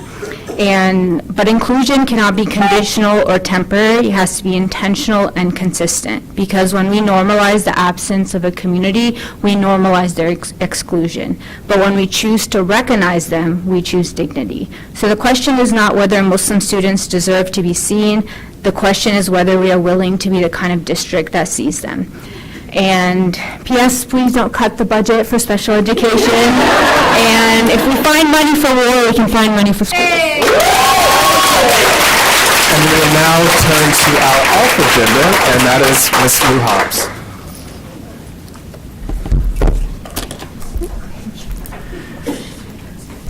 Of course, now my computer decides to run out of battery. I'm Becky Hobbs. It's good to see you guys. I haven't spoken in a while. First of all, thank you. There is no barrier. I'm glad to see that gone for the first time since the COVID era. But I'm actually here, not related to the budget, just a question about curriculum. I've been looking into curriculum for high school to do some planning for some of my kids, and I made a request, public records request, to get the syllabus overview for English language arts, world history, and civics. And while they replied with the materials list, part of the reply kind of concerned me because it came back and I would read it verbatim, but my computer died, is that the principal has the syllabus. And that's concerning because, well, we have over 200 schools, and whatever grade level you're looking at, if the individual principal is the one responsible for developing the syllabus and the course materials, that means we have over 200 curriculums, which is very concerning. I mean, I'm just trying to do some planning for my kids. That's all I'm looking at is trying to figure out which schools to look at for magnet programs. So was that appropriate? Because you are responsible to supply parents with the curriculum. So I'm just concerned that, did somebody not know when they responded back to me? Is there a disconnect somewhere in the back communication? Because I know the person providing the information for a public records request may not necessarily be the one with that specific information. I did email after that, reached out to 4 of the schools that we were considering for my child, and one of the principals was very kind enough to respond back to me and did give me a syllabus, which is exactly what I was looking for, and I was reading over it, and I'm going to reach out to her for the questions that I have specifically. But just once again, I just wanted to bring to your attention that concern that there should be a specific curriculum consistent among school, regardless of what school you go to, whether it's Green Hope High School or Knightdale High School or East Wake High School, Athens, whatever, it should be consistent. That's all. Thank you.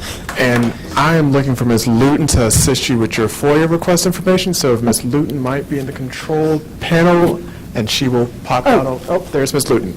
She'll meet you to discuss your FOIA request.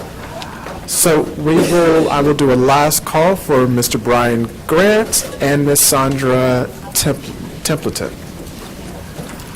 All right. Well, while that's happening, board members, make sure you log back into Assembly, because that will conclude our public comment portion.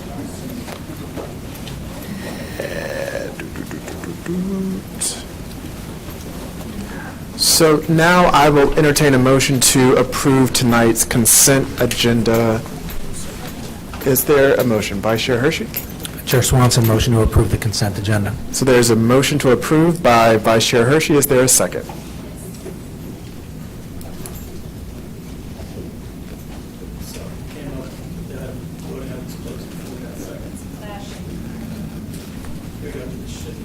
Well, we don't have a second yet, so. Thank you. All right. So there's a second by Ms. Gordon. All right. All right. So it's just, Ms. Alley can reopen that and all right, it's open now.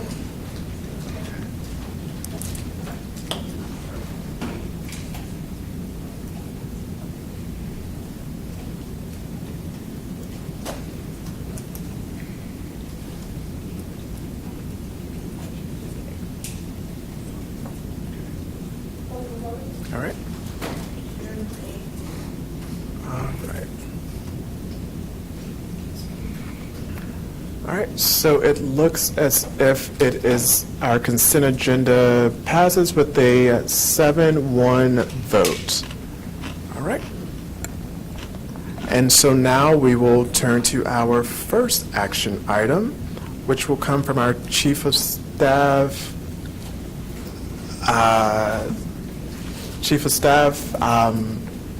with our calendar,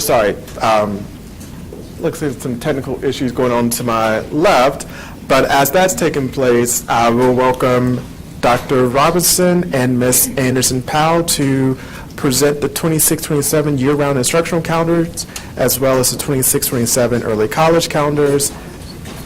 And I think we're all having technical issues. We can't open our assembly because the pop-up keeps flashing before us.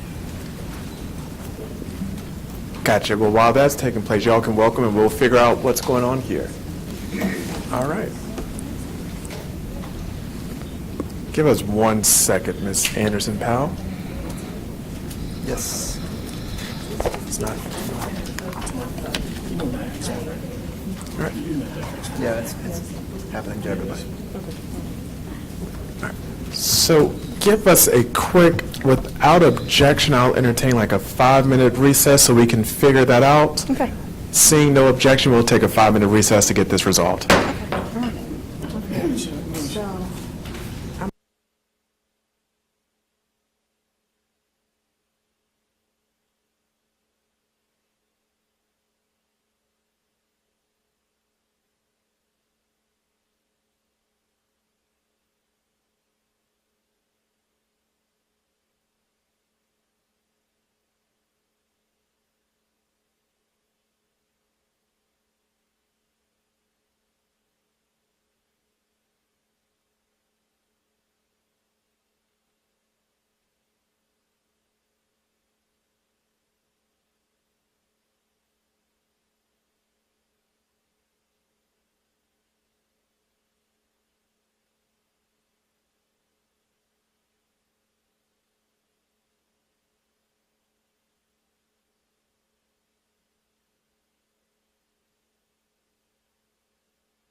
All right, it appears that, all right, so it looks like we could not resolve our technical issue, so we will just do our voting as is, the old-fashioned way, as Dr. Ing stated.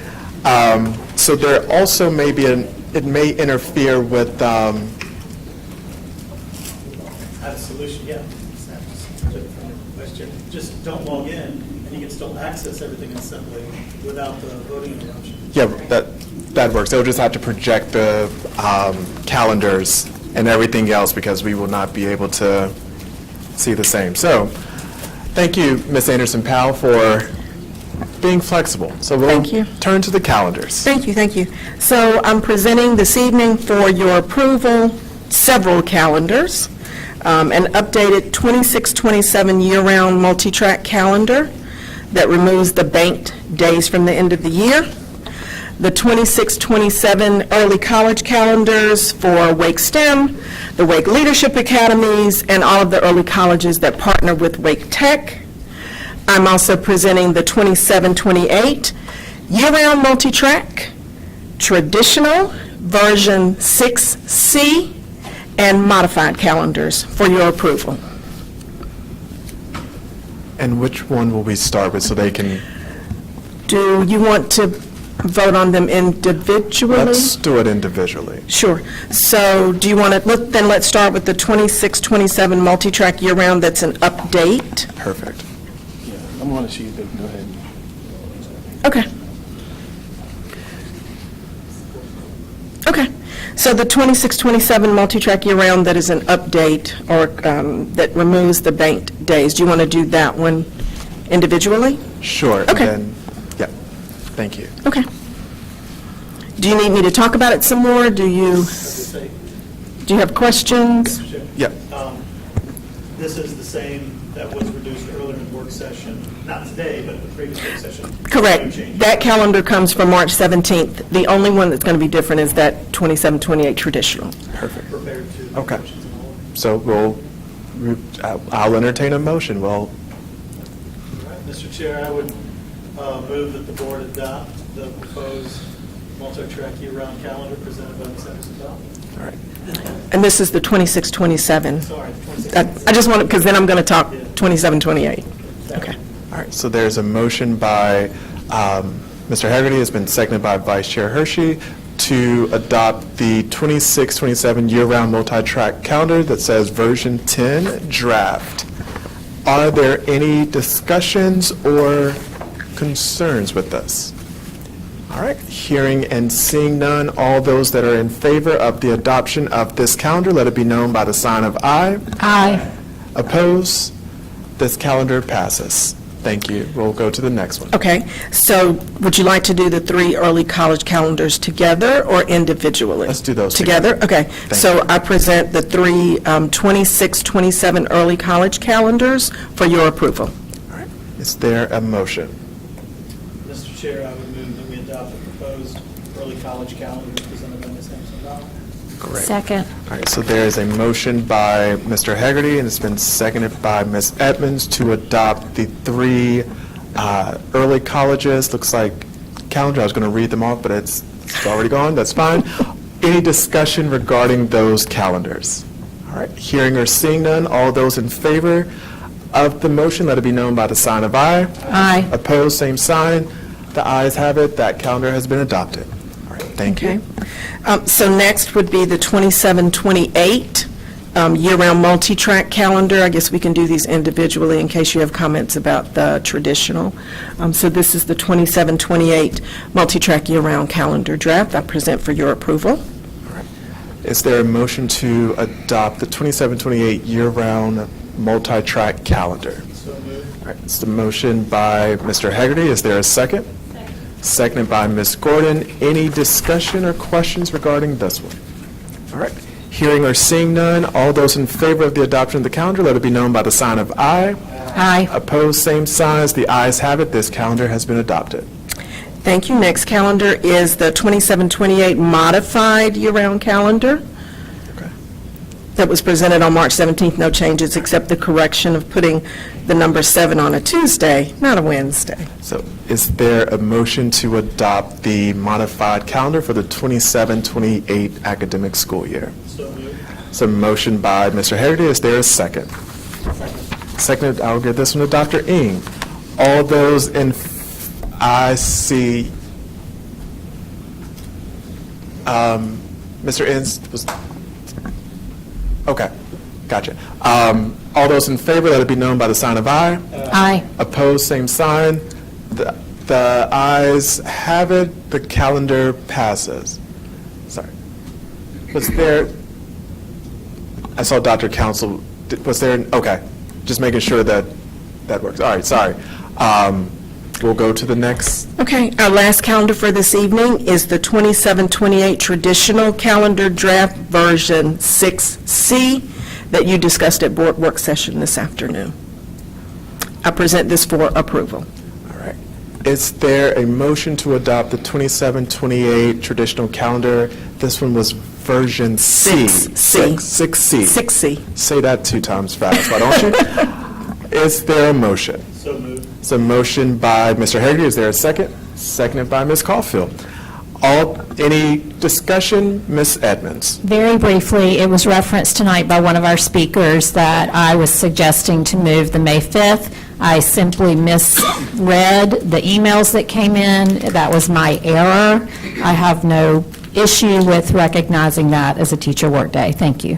Thank you. Any other? Dr. Jobe. I'm going to be quick, I promise. So I'm definitely in favor of this calendar, and I'm glad we're looking at a calendar that has work days for Yom Kippur and Eid. And I just think for the future it should go further. And as a religious minority, I know it's what it's like to have to sacrifice to honor my holidays. And when I was a teacher, I was told by my superintendent, not Dr. Taylor, obviously, but that because I didn't have annual leave as a new teacher, I had to work a weekend day to make up for taking off for Yom Kippur, the holiest day on the Jewish calendar. Just come in on a Saturday, he said. Not really realizing that for many religions, not just mine, Saturday's the Sabbath. If Christian teachers don't have to make up hours for observing Christmas or Easter, Muslim teachers shouldn't have to make up hours for Eid, and Jewish teachers shouldn't have to make up for Yom Kippur. And so I just would like us to think about that for the future. Thank you, and that is why calendar flexibility will always be on our legislative agenda until we can get a legislative body that gives us the ability to start school that makes sense for us. So hearing or seeing no more comments on this, I feel like I'm at an auction with the Southern draw here. So any other comments, questions regarding that? Hearing none. All those in favor of the motion, let it be known by the sign of aye. Aye. Opposed, same signs. The ayes have it. The calendar has been adopted. Thank you. Thank you kindly. Thank you all. Ms. Anderson-Powell, and thank you to your committee that works on this. And if anyone wants to join the calendar committee, they can shoot you an email They or can send me an email, they can call the main desk and ask for the calendar girl, and I will send them information about when we meet. We meet virtually, so people should be able to access the meetings. So if you're interested, please email Ms. Tamani Anderson-Powell, who is not the calendar girl, if you're interested in joining. Thank you so much. Thank you very much. Thank you. Thank you. So we will now turn to our next action item, which is coming from the Facilities Department. So welcome Mr. Strickland, who's very excited about this topic, and Mr. Cooney, as we talk about the 2027, fiscal year 2027 through 2023 CIP Executive Summary Update. Mr. Strickland. Thank you, Chair Swanson. Earlier tonight at the work session, you all received an updated version of the CIP Executive Summary, as Chair Swanson said, for 2027 to 2033. We made some minor modifications and discussed those, and are bringing this to you all tonight for consideration and approval. Perfect. All right. Is there a motion to approve the 2033 CIP Executive Summary? All right. Is the motion by Dr. Jobe? Is that a second for you, Vice Chair Hershey? Seconded by Vice Chair Hershey. Any comments, questions, or discussion on this motion? Mr. Hagerty. Thank you, Chair Swanson. So this CIP and the CIP process that's being brought to you tonight is the evolution of over a year's work and review, where I believe our board has taken a much deeper look, a much more thoughtful look at this process than we have really at any other time in my tenure. I think that staff is under a lot of pressure to make the numbers balance, but we hear all the time about priorities and priority needs. And this year, with the proposal that's brought to us, I believe we're really seeing a responsive process. And I want to acknowledge this is only made possible not necessarily through staff listening and incorporating the suggestions and the direction from the board, but then staff being able to work with our county commission in a collaborative process to find out what is and is not possible. So you have probably one of the most detailed roadmaps for where the district will be going in the next 7 years in front of you. And I think if you look at this document, you will see fingerprints in this document of very specific concerns that you may each have brought up individually that staff is addressing. So I really believe this is a new direction, and I believe the changes here will address priorities that this board has expressed. When in a month or two, when we start getting into some of the work that our organizational studies and competition or compensation studies look at, I think you'll see that the steps that we're taking now as part of this CIP will really help address items that will lift up all of our maintenance and operations and facilities needs. It's a good program, and I recommend it to you. Thank you, Mr. Chair. Thank you. Vice Chair Hershey? Can you just quickly review the changes that have been made over the last 2 weeks and to emphasize where the money is being moved from and to? Certainly, I'll do that at a very high level. Essentially, we identified some funding in the cash-funded portion of the CIP and technology devices. That totaled $5 million. We took $2 million of that and added it into a new cash category for environmental and ADA work. The other $3 million we added to the security line item, and I mentioned at the work session that security is something that we'll be bidding here next 30 to 60 days, so we felt like this was an opportunity to either get ahead of some things if we got some good pricing or cover some things if we didn't. So those were the only minor changes that we made to the document. Thank you. I just want to commend you and your staff on all the work you did in responding to the board. It's appreciated for sure. A lot of people participated in this.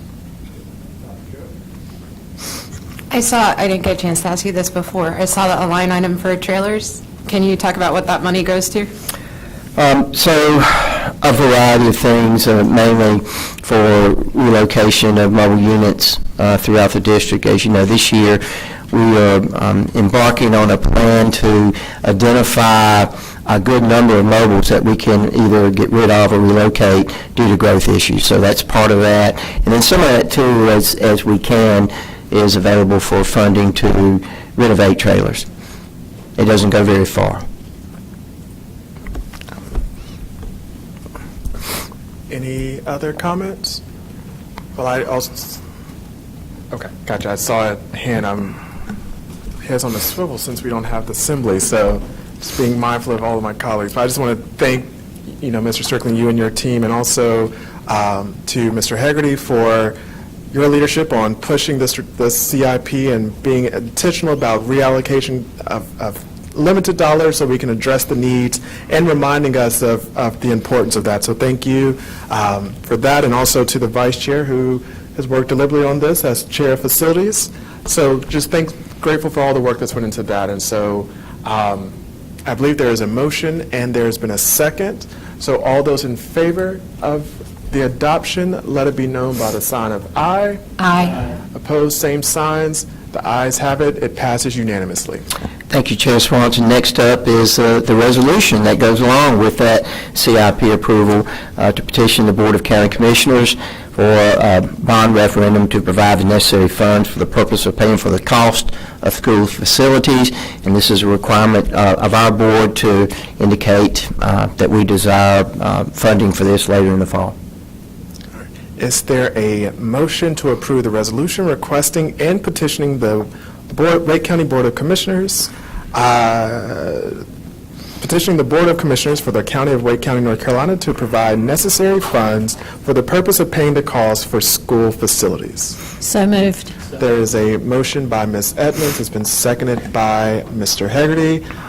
Any questions or comments regarding, or discussion, rather? Ms. Caulfield? I just wanted to say I appreciate answering the questions and everything that we had in work session. My biggest concern was the checks and balances, because we are asking for a serious amount of money in the bond. I know that we ask once every couple of years. I did hear those answers. The concern that I had and that I hear is that if the bond is going to rely on the revenues that come in, and I know this isn't Wake County, but where Wake County is asking for the money from the county, then they're counting on revenues. And we're hearing more and more that the state and county are having struggles with revenues, that we're all struggling, and this is the most difficult budget that we've had. So knowing that that's a problem, my concern was just if they are not getting the revenues that they project, how that affects us as a taxpayer with the bonds. And I know some of this was answered, but I'm just saying, because now we are in the board meeting and we are voting on it, that this is my main concern, is how it affects our taxpayers later on. I certainly can't answer for the county, but what I can share for you is that the county has an extensive debt model that they put together to determine the amount of money that they can comfortably fund with a bond referendum. They've done this every year since I've been here. And we have worked with the dollar amounts within that debt model to determine the ask that they feel like they can support. And so based on what they feel like they can support with all the other needs and other bond referendums that may be on the agenda for this fall, this is how we arrived at the number that we got, the $800+ million. So as far as the specifics of how the county does it, I wouldn't be able to answer that, but we have worked hand in hand with them on the dollar amounts, and we feel comfortable with that. Follow-up, Ms. Caulfield? No, I appreciate you answering that, and again, for more clarification. And I just encourage anybody that is listening to please pay attention to the work session that we had earlier, because you did answer a little bit more details there as well.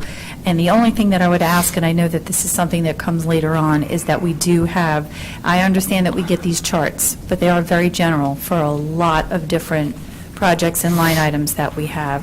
And I think for transparency and accountability, it would be great to have some kind of monthly report, like Ms. Luton said, that it might be on the website once they update that.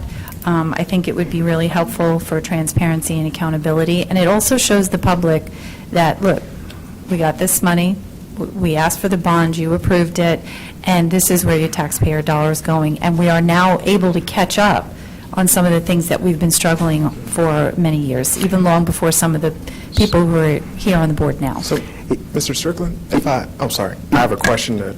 If I may respond? I think we're right in line, and I'll let you go for it, because Okay, so two things. We are working on retooling our FDNC website page. That's one thing. The other thing that is really important to note is that for the majority of these major projects, anything that's a new school or a major addition or renovation, you all see the information that goes in with that. We bring you for approval the schematic design of that. And so I'm thinking most recently of maybe Athens Drive, where we brought some things. You all had the opportunity to provide some input and feedback as to what we were planning on doing. We made some modifications. We share with you the budget information, whether we're in budget or not. So at every step along the way when we're doing this major work, we do bring information to you all. If the desire is for us to maybe put together a more comprehensive plan with that, we can certainly look at that. As I shared, we are looking at updating our FDNC webpage to provide some more clarity and transparency. Dr. Thank you. And as part of the Facilities Committee, I appreciate all that you guys have been doing, and the emphasis on existing schools, and I just continue to urge you guys to focus on the existing schools, and I know the best laid plans of mice and men. You know that you have ideas of what you want to do, but then these kind of unexpected things come up that require us to use resources elsewhere.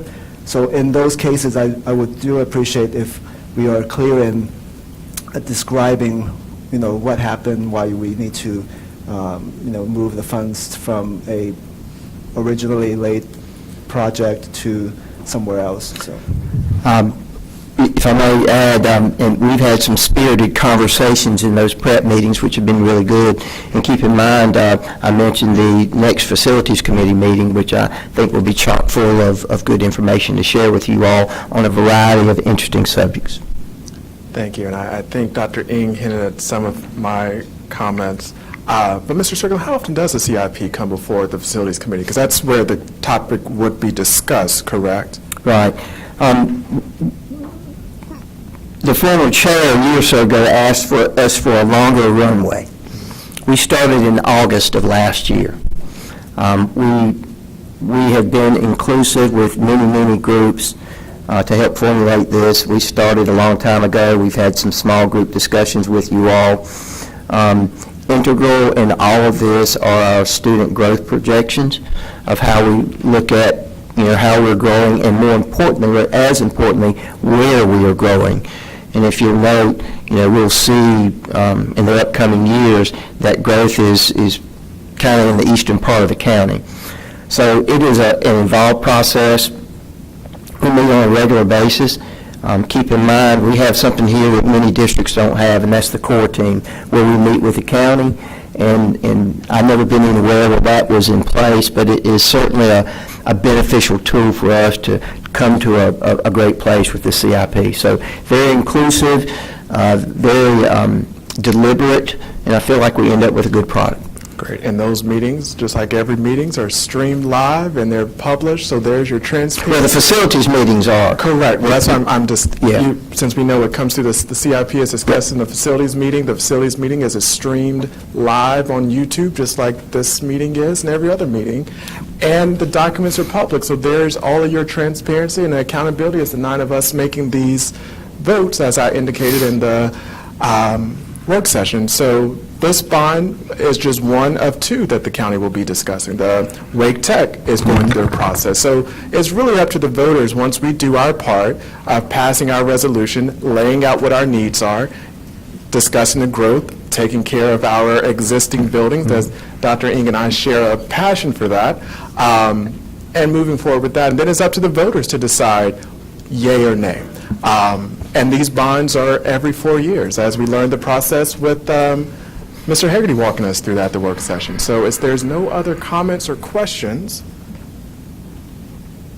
I guess I'll call for the vote, and we can go forth and get this first step completed. So all those in favor of the resolution, the approval of the resolution, let it be known by the sign of aye. Aye. Opposed, same sign. The ayes have it, and it passes unanimously. Thank you. Thank you. All right. So we will now go to our information item, and we'll start with our comments from our superintendent. Dr. Taylor? Thank you, Mr. Chair. I want to start out by recognizing what we know is the power of a teacher. And I want to send my condolences to the family of Mrs. Helen Dawkins Vonador, who was my 2nd grade teacher and my brother's 5th grade teacher, and she passed today. So I do want to recognize that as an educator, I do know and understand the power that a teacher brings each and every day when they dedicate so much of themselves to the lives of students. I also want to reaffirm that I and my administration have heard from the board, and we've heard from our community, and we want to reaffirm the decisions recommendations that will not be made in special education, and that there is not an $18 million deficit. We are not firing 130 teachers. And that even when that recommendation was made, there was still an additional commitment of $7 million from local funds to support what we do in special education, and that we still and will continue to offer the full breadth of the continuum of services, and that I want our community to know that we serve our special education population with a budget of over $307 million, and that does not include transportation. I do recognize that regardless of what we do, teachers are asked to do more, and that is something that deeply concerns us all, and we want to continue to reach out to our constituents and let them know that there is support that we need. But regardless of what may be expected of special education teachers, I do want to also recognize that there is a responsibility of regular education teachers, and that we will not deviate away from what we expect both special education and regular education teachers to do, that special education is a service and not a place. And I absolutely love the comment that a parent made tonight, that is, a student has not done something yet. That is the expectation that I've always had of our students that are in our special education program, and I've seen and had the opportunity to see kids develop from kindergarten when people thought that they couldn't do something until students that were in high school performing at a level that a lot of people could not imagine. And so, Board, I do want you to know that administration hears you. Not only with special education, but you talked about the CIP and gave us your feedback, and I'd like to think that we responded accordingly, and so we are listening. We are listening. And with that, I'd like to take a moment to recognize 4 of our schools for an outstanding accomplishment connected to student well-being and school culture. Swift Creek Elementary, Holly Ridge Elementary, and Sanford Creek Elementary and Herbert Akins Road Middle have each been named Green Shield Schools by the Positivity Project. The Positivity Project is a national initiative focused on helping students build strong character, develop positive relationships, and understand how their individual strengths contribute to a thriving school community. Earning Green Shield status reflects a deep school-wide commitment to this work in areas such as classroom practice, student engagement, family partnerships, and leadership. What stands out most is how intentionally these schools are creating environments where students feel seen, valued, and connected.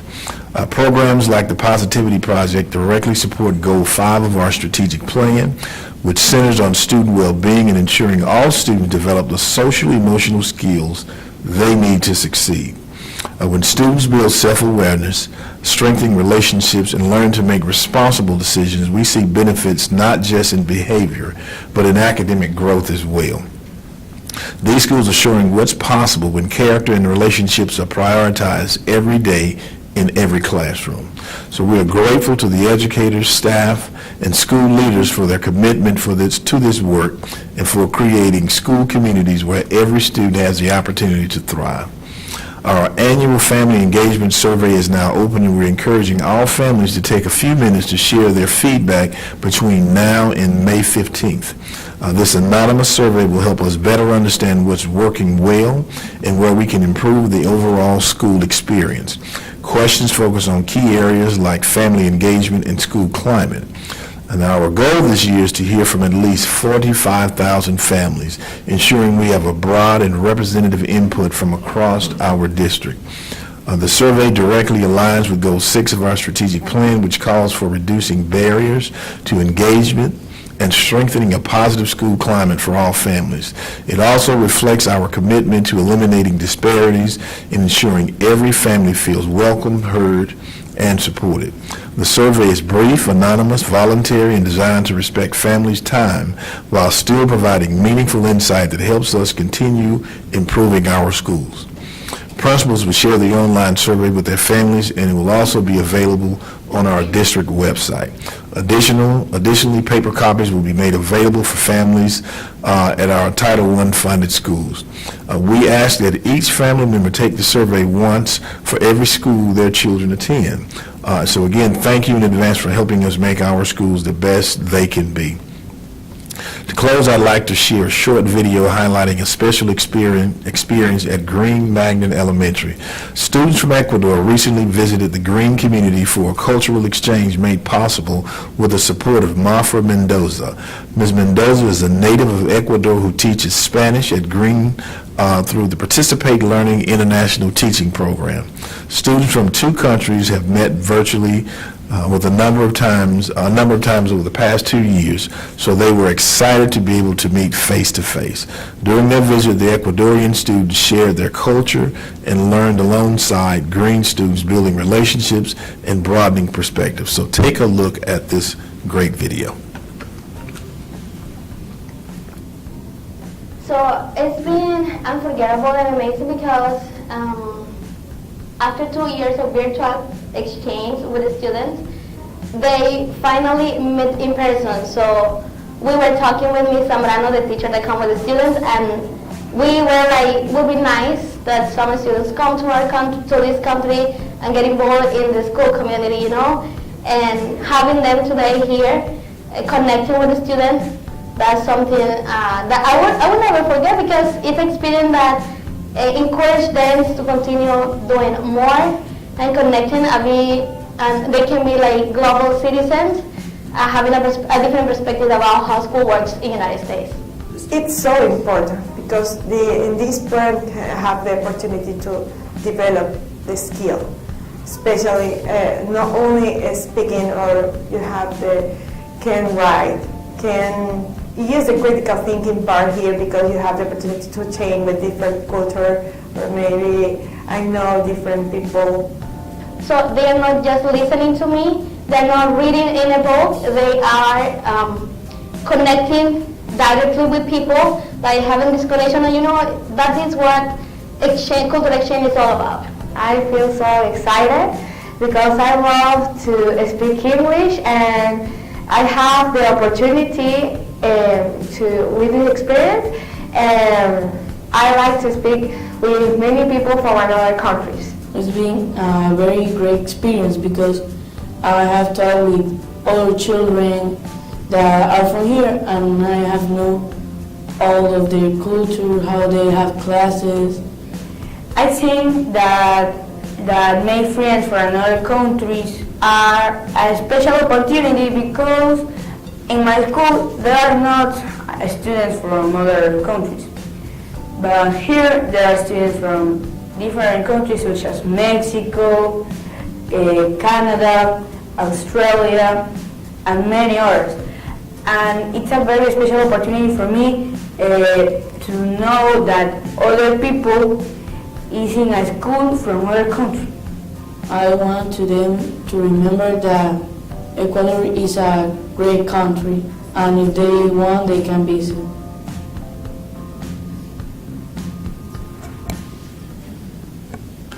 And those are my comments, Mr. Chair.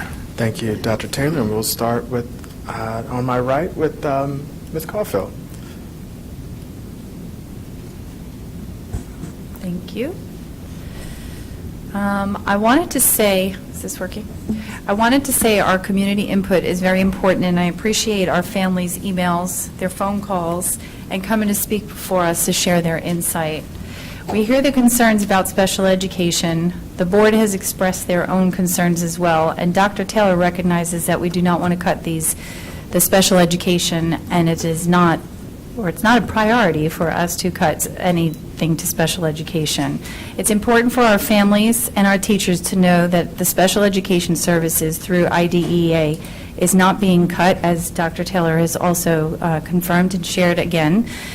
Your special education needs are provided by law, but that being said, we do agree that our teachers need more, not less, in the classrooms, and that is our priority, and it has always been my priority, serving on this board.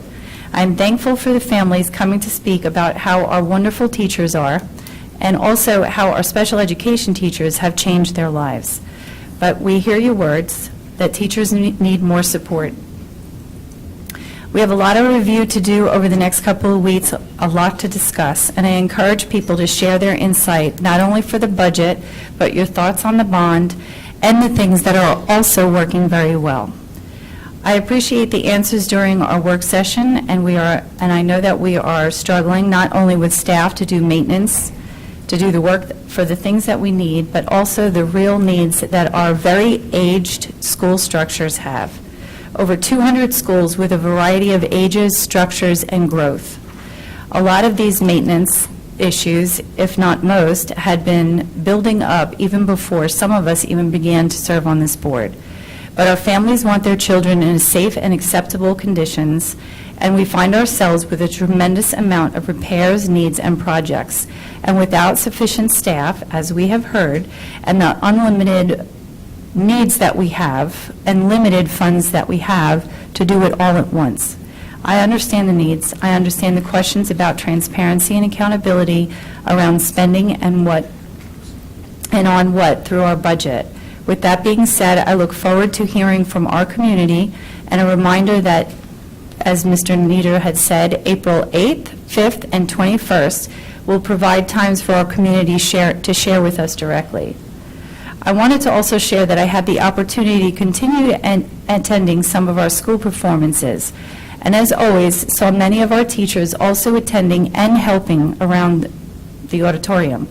Even after a long day, giant smiles and enjoying with their families, showing how connected and involved they always are with our community. And to this day, they still remembered both of my boys, even from elementary school. It just shows how dedicated our teachers are, and that after all these years, it's much more than a job. Our children really are the heart of what we do, of what they do, and it shows in how they affect the lives of our children, and it lasts a lifetime. And I'm glad to hear that some of the speakers that came up today talked about how impactful that was for our teachers, and we appreciate and value everything that you do. Finally, District 1, our next board advisory meeting is on April 27th, and it will be held at Neuse River Middle School. And that is all I have for comments. Thank you. Dr. E? Thank you.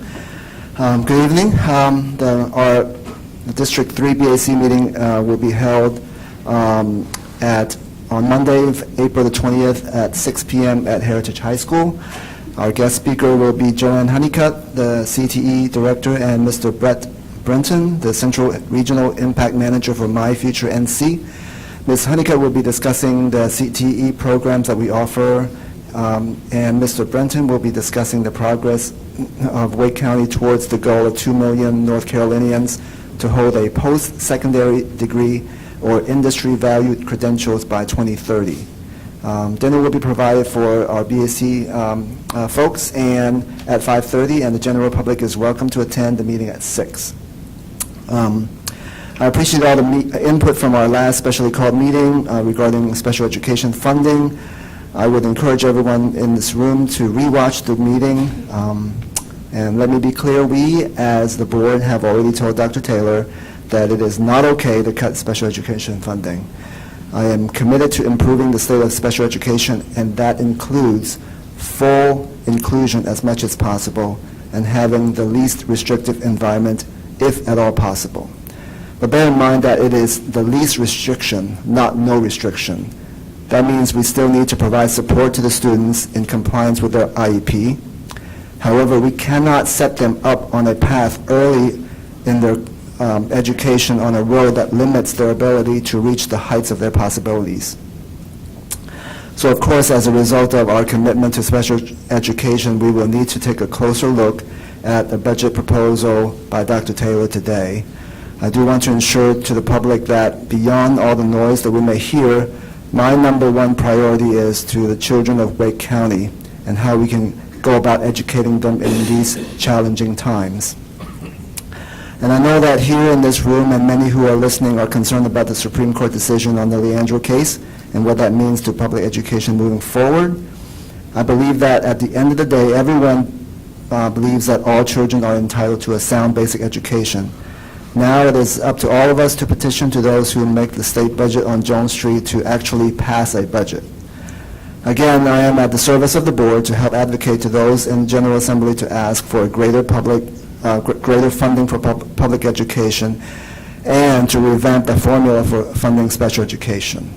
I urge the public to contact their representatives in the House and the Senate to urge them to pass a budget that will be supportive of public education and which will ease some of the uncertainty that we are facing right now. Thank you. Thank you, Dr. Ing, and I echo those remarks. Ms. Gordon. Thank you. Tonight, I want to begin by celebrating a tremendous accomplishment within our district. You know, as a National Board Certified Teacher, it is a very distinct and high honor, and I was able to celebrate with the newly National Board Certified Teachers this past week. Achieving this certification is no small feat. It's time for me to renew my certification. It reflects deep commitment, reflective practice, and an unwavering belief in what's possible for students. We are grateful for your leadership in the classroom and beyond. And I also want to congratulate the students who were recognized in our district Spotlight on Students. And thank you again for your hard work and perseverance. I also want to extend my sincere gratitude to the educators and parents who have continued to reach out to us in recent weeks, those who advocated passionately for maintaining CCK programming and preserving special education funding and 130 positions. Whether it is about budget cuts or protecting and honoring religious holidays on school calendars, your emails, your calls, your stories remind us of the profound impact these supports have on you as staff, your families, and the district's students and families. Your advocacy matters, your truth-telling matters, and it is a testament to your advocacy truly informing our work. I will always say that being an educator is my biggest professional flex. Tonight, I want to reflect on a comment I heard from an educator colleague and to remind us as a board. She said, an educator is run ragged by budget cuts. I'm sorry. An educator who is run ragged by budget cuts has to pick her battles. But when in truth, she shouldn't have to fight at all just to meet the basic needs of students. And I want to commend my colleagues on this board and the leadership of our chairman, Chair Swanson. When faced with decisions that carried real consequences for our most vulnerable learners, this board showed up last week. I cannot tell you how many comments that I've read online about how we truly came together and we backed our educators, our families, and our students. This board showed up together in solidarity to support reinstating funds for special education. I deeply appreciate your willingness to listen, reflect, and act with urgency. This is what it looks like when governance is rooted in both courage and compassion. And finally, I just will say tonight's recognitions and comments about the actions we've taken are reminders of what we can accomplish when we honor excellence and safeguard the resources that make that excellence possible. And I will see everyone tomorrow night at the Budget Committee public hearing and on May 1st on Jones Street. Thank you, Ms. Gordon. We'll turn to Dr. Job. All right, thank you. First, I want to wish a happy Passover to all who celebrate. Fortunately, the two Seders coincidentally fell during spring break this year, and I hope everyone had fulfilling ones. I look forward to, along with Mr. Strickland, meeting with the Olive Chapel Elementary School community tomorrow about facilities concerns. So I won't be at the budget meeting, unfortunately, but I had the prior commitment to Olive Chapel. I also look forward to my next District 8 BAC meeting, which will be April 20th at Lufkin Road Middle, where we'll be talking about AI. I want to thank Holly Grove Elementary School for inviting me to read for Read Across America Month. Miss Horvat's kindergartners were the kindest and most inquisitive bunch, and they even invited me to join them for recess, which I totally did. I wish that the entire North Carolina legislature would come read to kindergartners once a year so they can see the incredible possibility and optimism they hold in their hands as they sit on the budget for the 280th day past the deadline. I want to recognize and thank every person who showed up to speak tonight, whether inside at public comment or outside at the rally. I want you to know how much I appreciate each and every single voice, because I know that while we may not agree on how, we're all here because we believe in providing the best education possible for public school students of Wake County. So I have a little homework for you. I really encourage everyone who cares about the funding of our schools to read not only the superintendent's proposed budget, but also the materials that have been written about the Wake County's tax revenues for 2026, the North Carolina General Assembly House proposed budget and the Senate proposed budget, and the federal government's contributions to special education. And before you ask how we can be asking for more money but are still talking about making cuts, also take into consideration how much more you're spending on your household essentials this year, from utilities to food to insurance, and what you've had to cut back or cut out to make ends meet, and how your children's schools also have had the same increase in costs without matching increases in funding. These are the challenges we're facing in trying to keep public education where we are now, and that's not even where we want to be. So please keep coming to talk to us about what you'd like to see us do, but also talk to your county commissioners who have the ability to put the bond on the ballot and increase revenue, and talk to your legislators who need to pass a budget that funds public schools. This needs to be a conversation amongst everyone across the state. My last point is a change of subject, but no less important. Recently, a jury found Google and Meta liable for causing anxiety and depression in children who use social media. They awarded $6 million to a woman who used social media compulsively when she was young, and found that the apps Instagram and YouTube were deliberately designed to be addictive. Just one day before, another jury found Facebook liable to the tune of $375 million for not protecting young users from child predators. These two cases prove what is becoming more obvious every day. Our kids are suffering from social media use. Multiple studies have shown that social media use is linked to anxiety, depression, body image issues, self-harm, and sleep deprivation. And the companies who profit from them are not going to protect our children. We have to do that. In the classroom, we have to be careful about introducing kids to apps like YouTube. We need to avoid linking YouTube to entertainment, and we need to avoid sharing content from social media apps. And at home, we have to keep kids off social media, and we have to monitor our teens' use of social media. We can't let the technology get ahead of us or shrug off learning about what our kids do online because we're tech phobic. Our kids' health is depending on us. And I hope to see everybody who'd like to attend on April 20th at 6 o'clock at Lufkin Road Middle School. Thank you. Thank you. Ms. Edmonds. Thank you. So I've got lots of celebrations to lift up. I also lift up the spotlight on students at Felton Grove High School in particular, because that's what included the District 5 schools. That was a great, very positive experience. And I'm also grateful to Felton Grove and all the high schools that are doing this regional pilot that we're trying.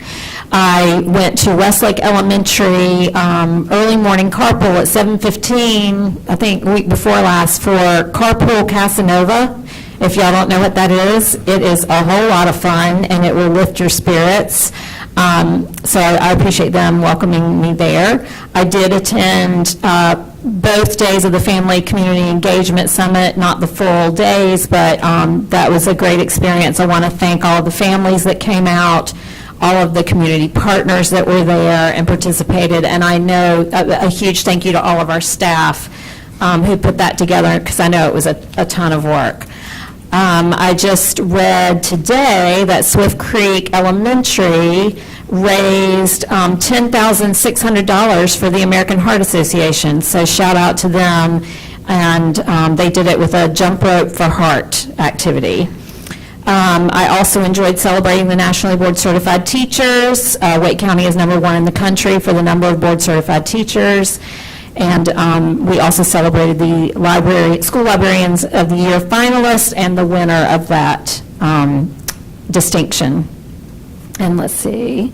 Oh, thank you to the staff who went above and beyond after our specially called meeting to follow up on our questions. We received some really thoughtful and thorough answers to our responses via email last week and this week. And the last thing I'll say, I'm going to save budget comments for another evening, but I can't not comment on the Leandro ruling of last week. Just the utter disgust and rage that I and so many of you feel over the perversion of legal precedent, the utter manipulation to bend over backwards to find a way to dismiss this 30-year-old case is truly astounding to me.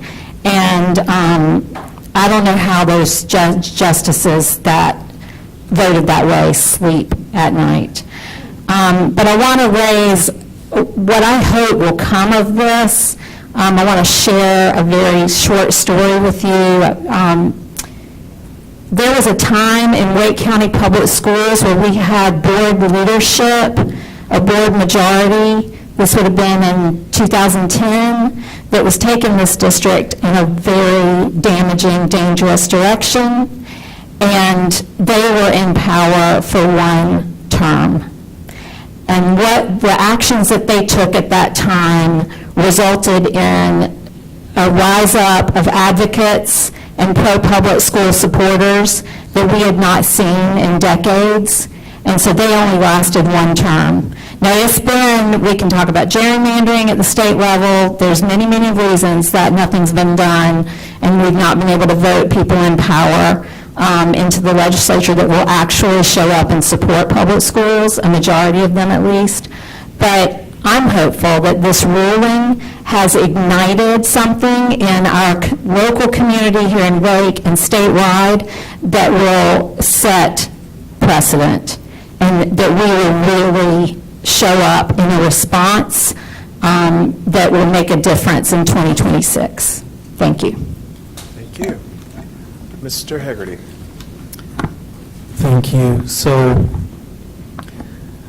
when Ms. Edmonds deferred her budget comments, I think I'll just keep all mine focused on the budget, given everything we've been presented with. We do have, as Ms. Gordon has said, our first public hearing coming up tomorrow, and we will have one next week, and we will have the one here at our board meeting 2 weeks from now. And we will need public input, and to Dr. Job's point, we really do encourage people to look at the materials and come informed. There is a lot in the budget booklet, even if it is shorter than it has been in past years. I want to stress a couple things.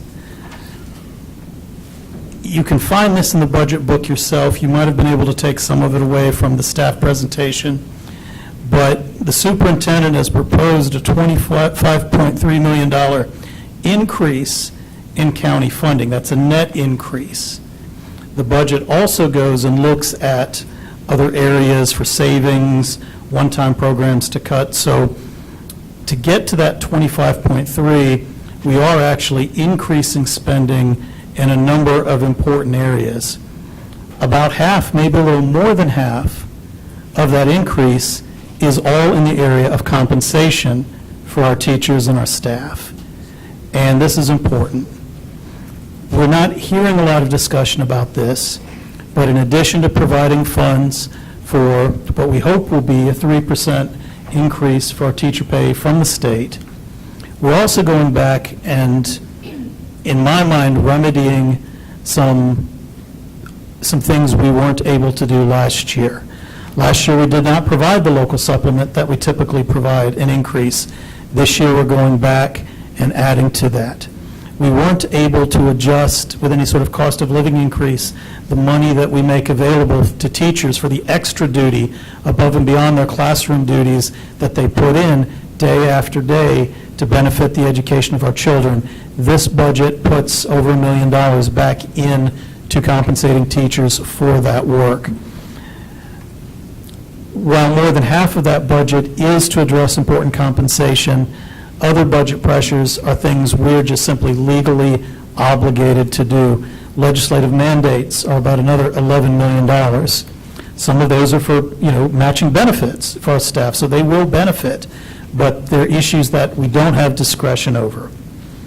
Then there are, as you've heard, over $1 million in additional costs above and beyond what we already pay for charter schools. Increases to our leases, to our property insurance, and then the money it takes to open not just one new school, but also to expand Felton Grove High School by another grade. So the expenses that we have, those net increases, are really things that we have to have.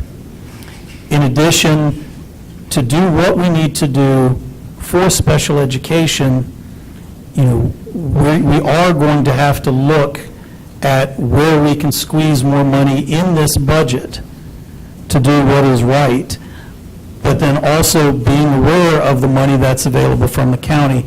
The county has saved, Wake County government has saved Wake County Public Schools.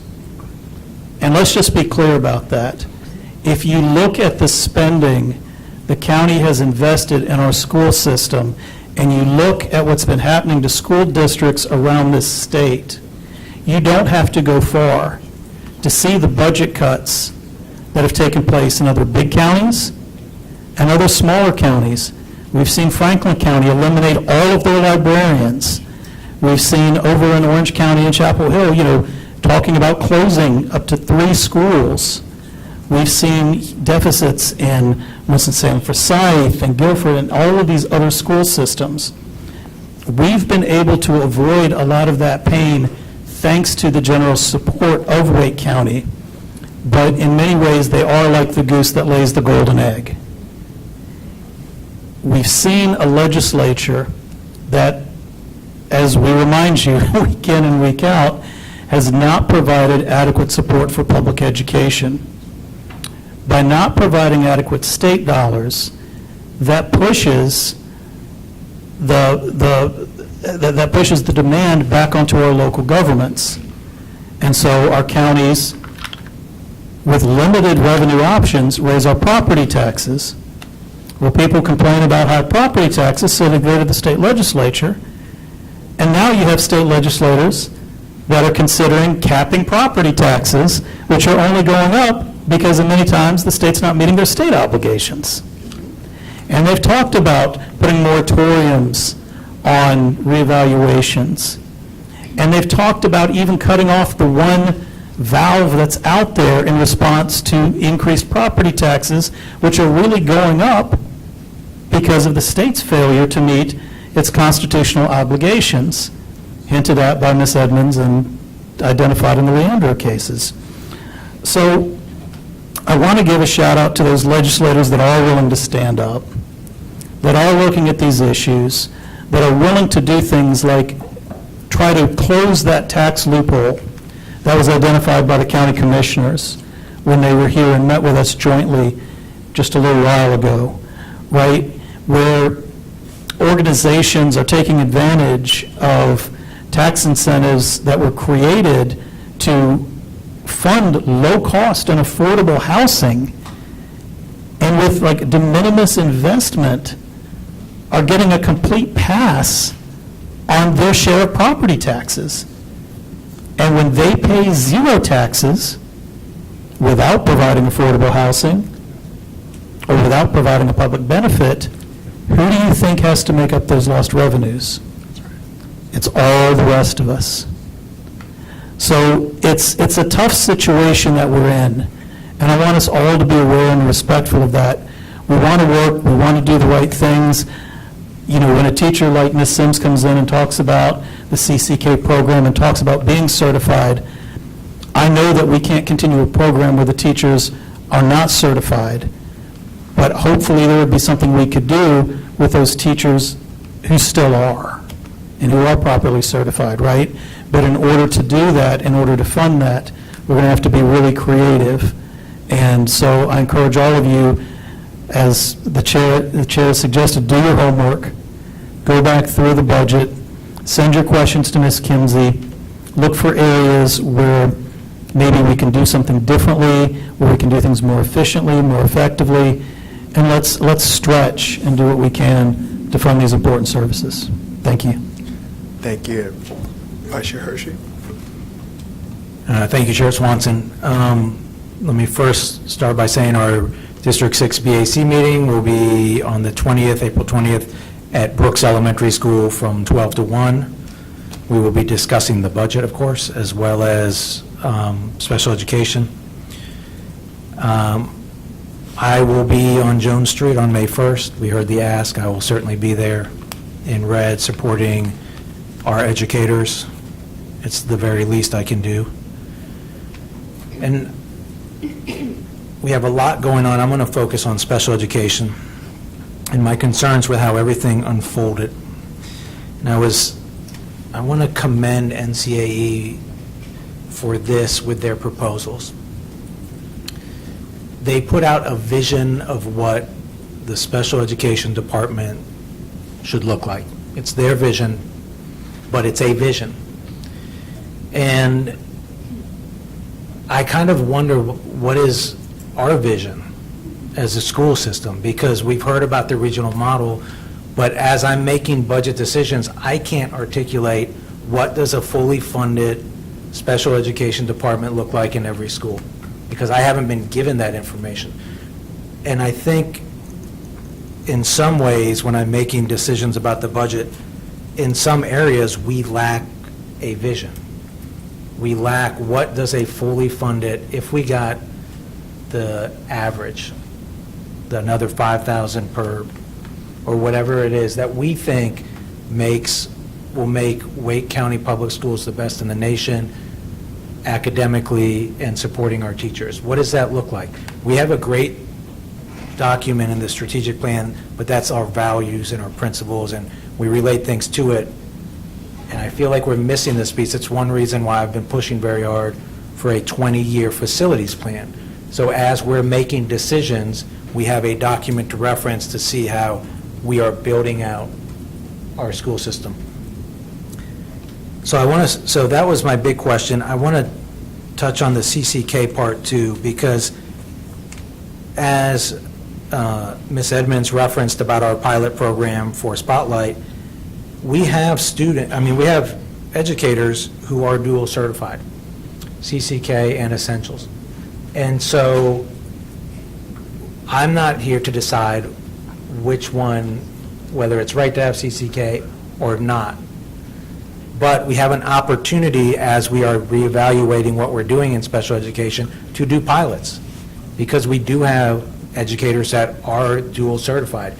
If they keep their CCK, and in one school, because part of the problem is we don't have a bunch of dual certified, if the other school cannot do CCK, and now we have a comparison, and we can see how it's impacting students, whether one is better than the other, because I hear the disagreement between central services and our educators. And there is a division there because we have not communicated well with our educators in this process. But it is not too late to rectify that. So I would really encourage better communication as we are trying to build this out with our educators.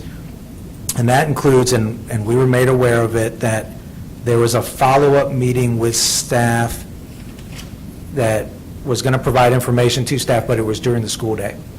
And we've got to have more times, and we've got to let our educators know when those times will be, when they can get a full update and ask their questions and make their suggestions and be involved in this process, because we have to learn from our mistakes, and it was a mistake.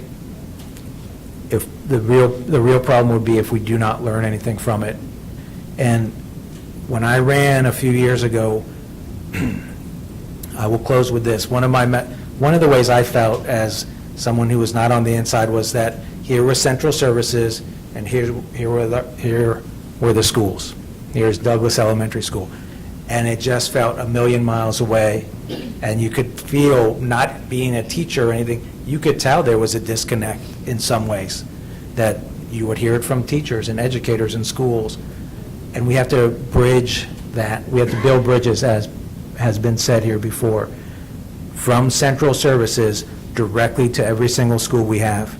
And it's got to be, to Ms. Gordon's point about how much we appreciate the input as board members, that has to be, that same principle has to be felt from everyone in central services. They have to not only appreciate the input from our educators, but actively seek it out. And we cannot accept anything less than that. Thank you, Chair Swanson. Thank you. So I'll be brief because my remarks were on my computer, my laptop died, and my charger's in the other room. So I will not go off the cuff with it, but I do want to start by saying Happy National Assistant Principal Week to all of our APs, and grateful for the work that they do daily to support our students, our teachers, and our community. Also want to thank Dr. Burton and the Family Engagement Committee for an outstanding summit that was themed One Neighborhood, and so that was the theme throughout the speakers in the evening, and so the work continues. But grateful for the speaker who shared his why and why we do all the great things that we do, and the roadmap and the challenges that we face ahead of us, and so grateful for that. I also want to thank East Cary Magnet Middle School. I'll get it together at some point.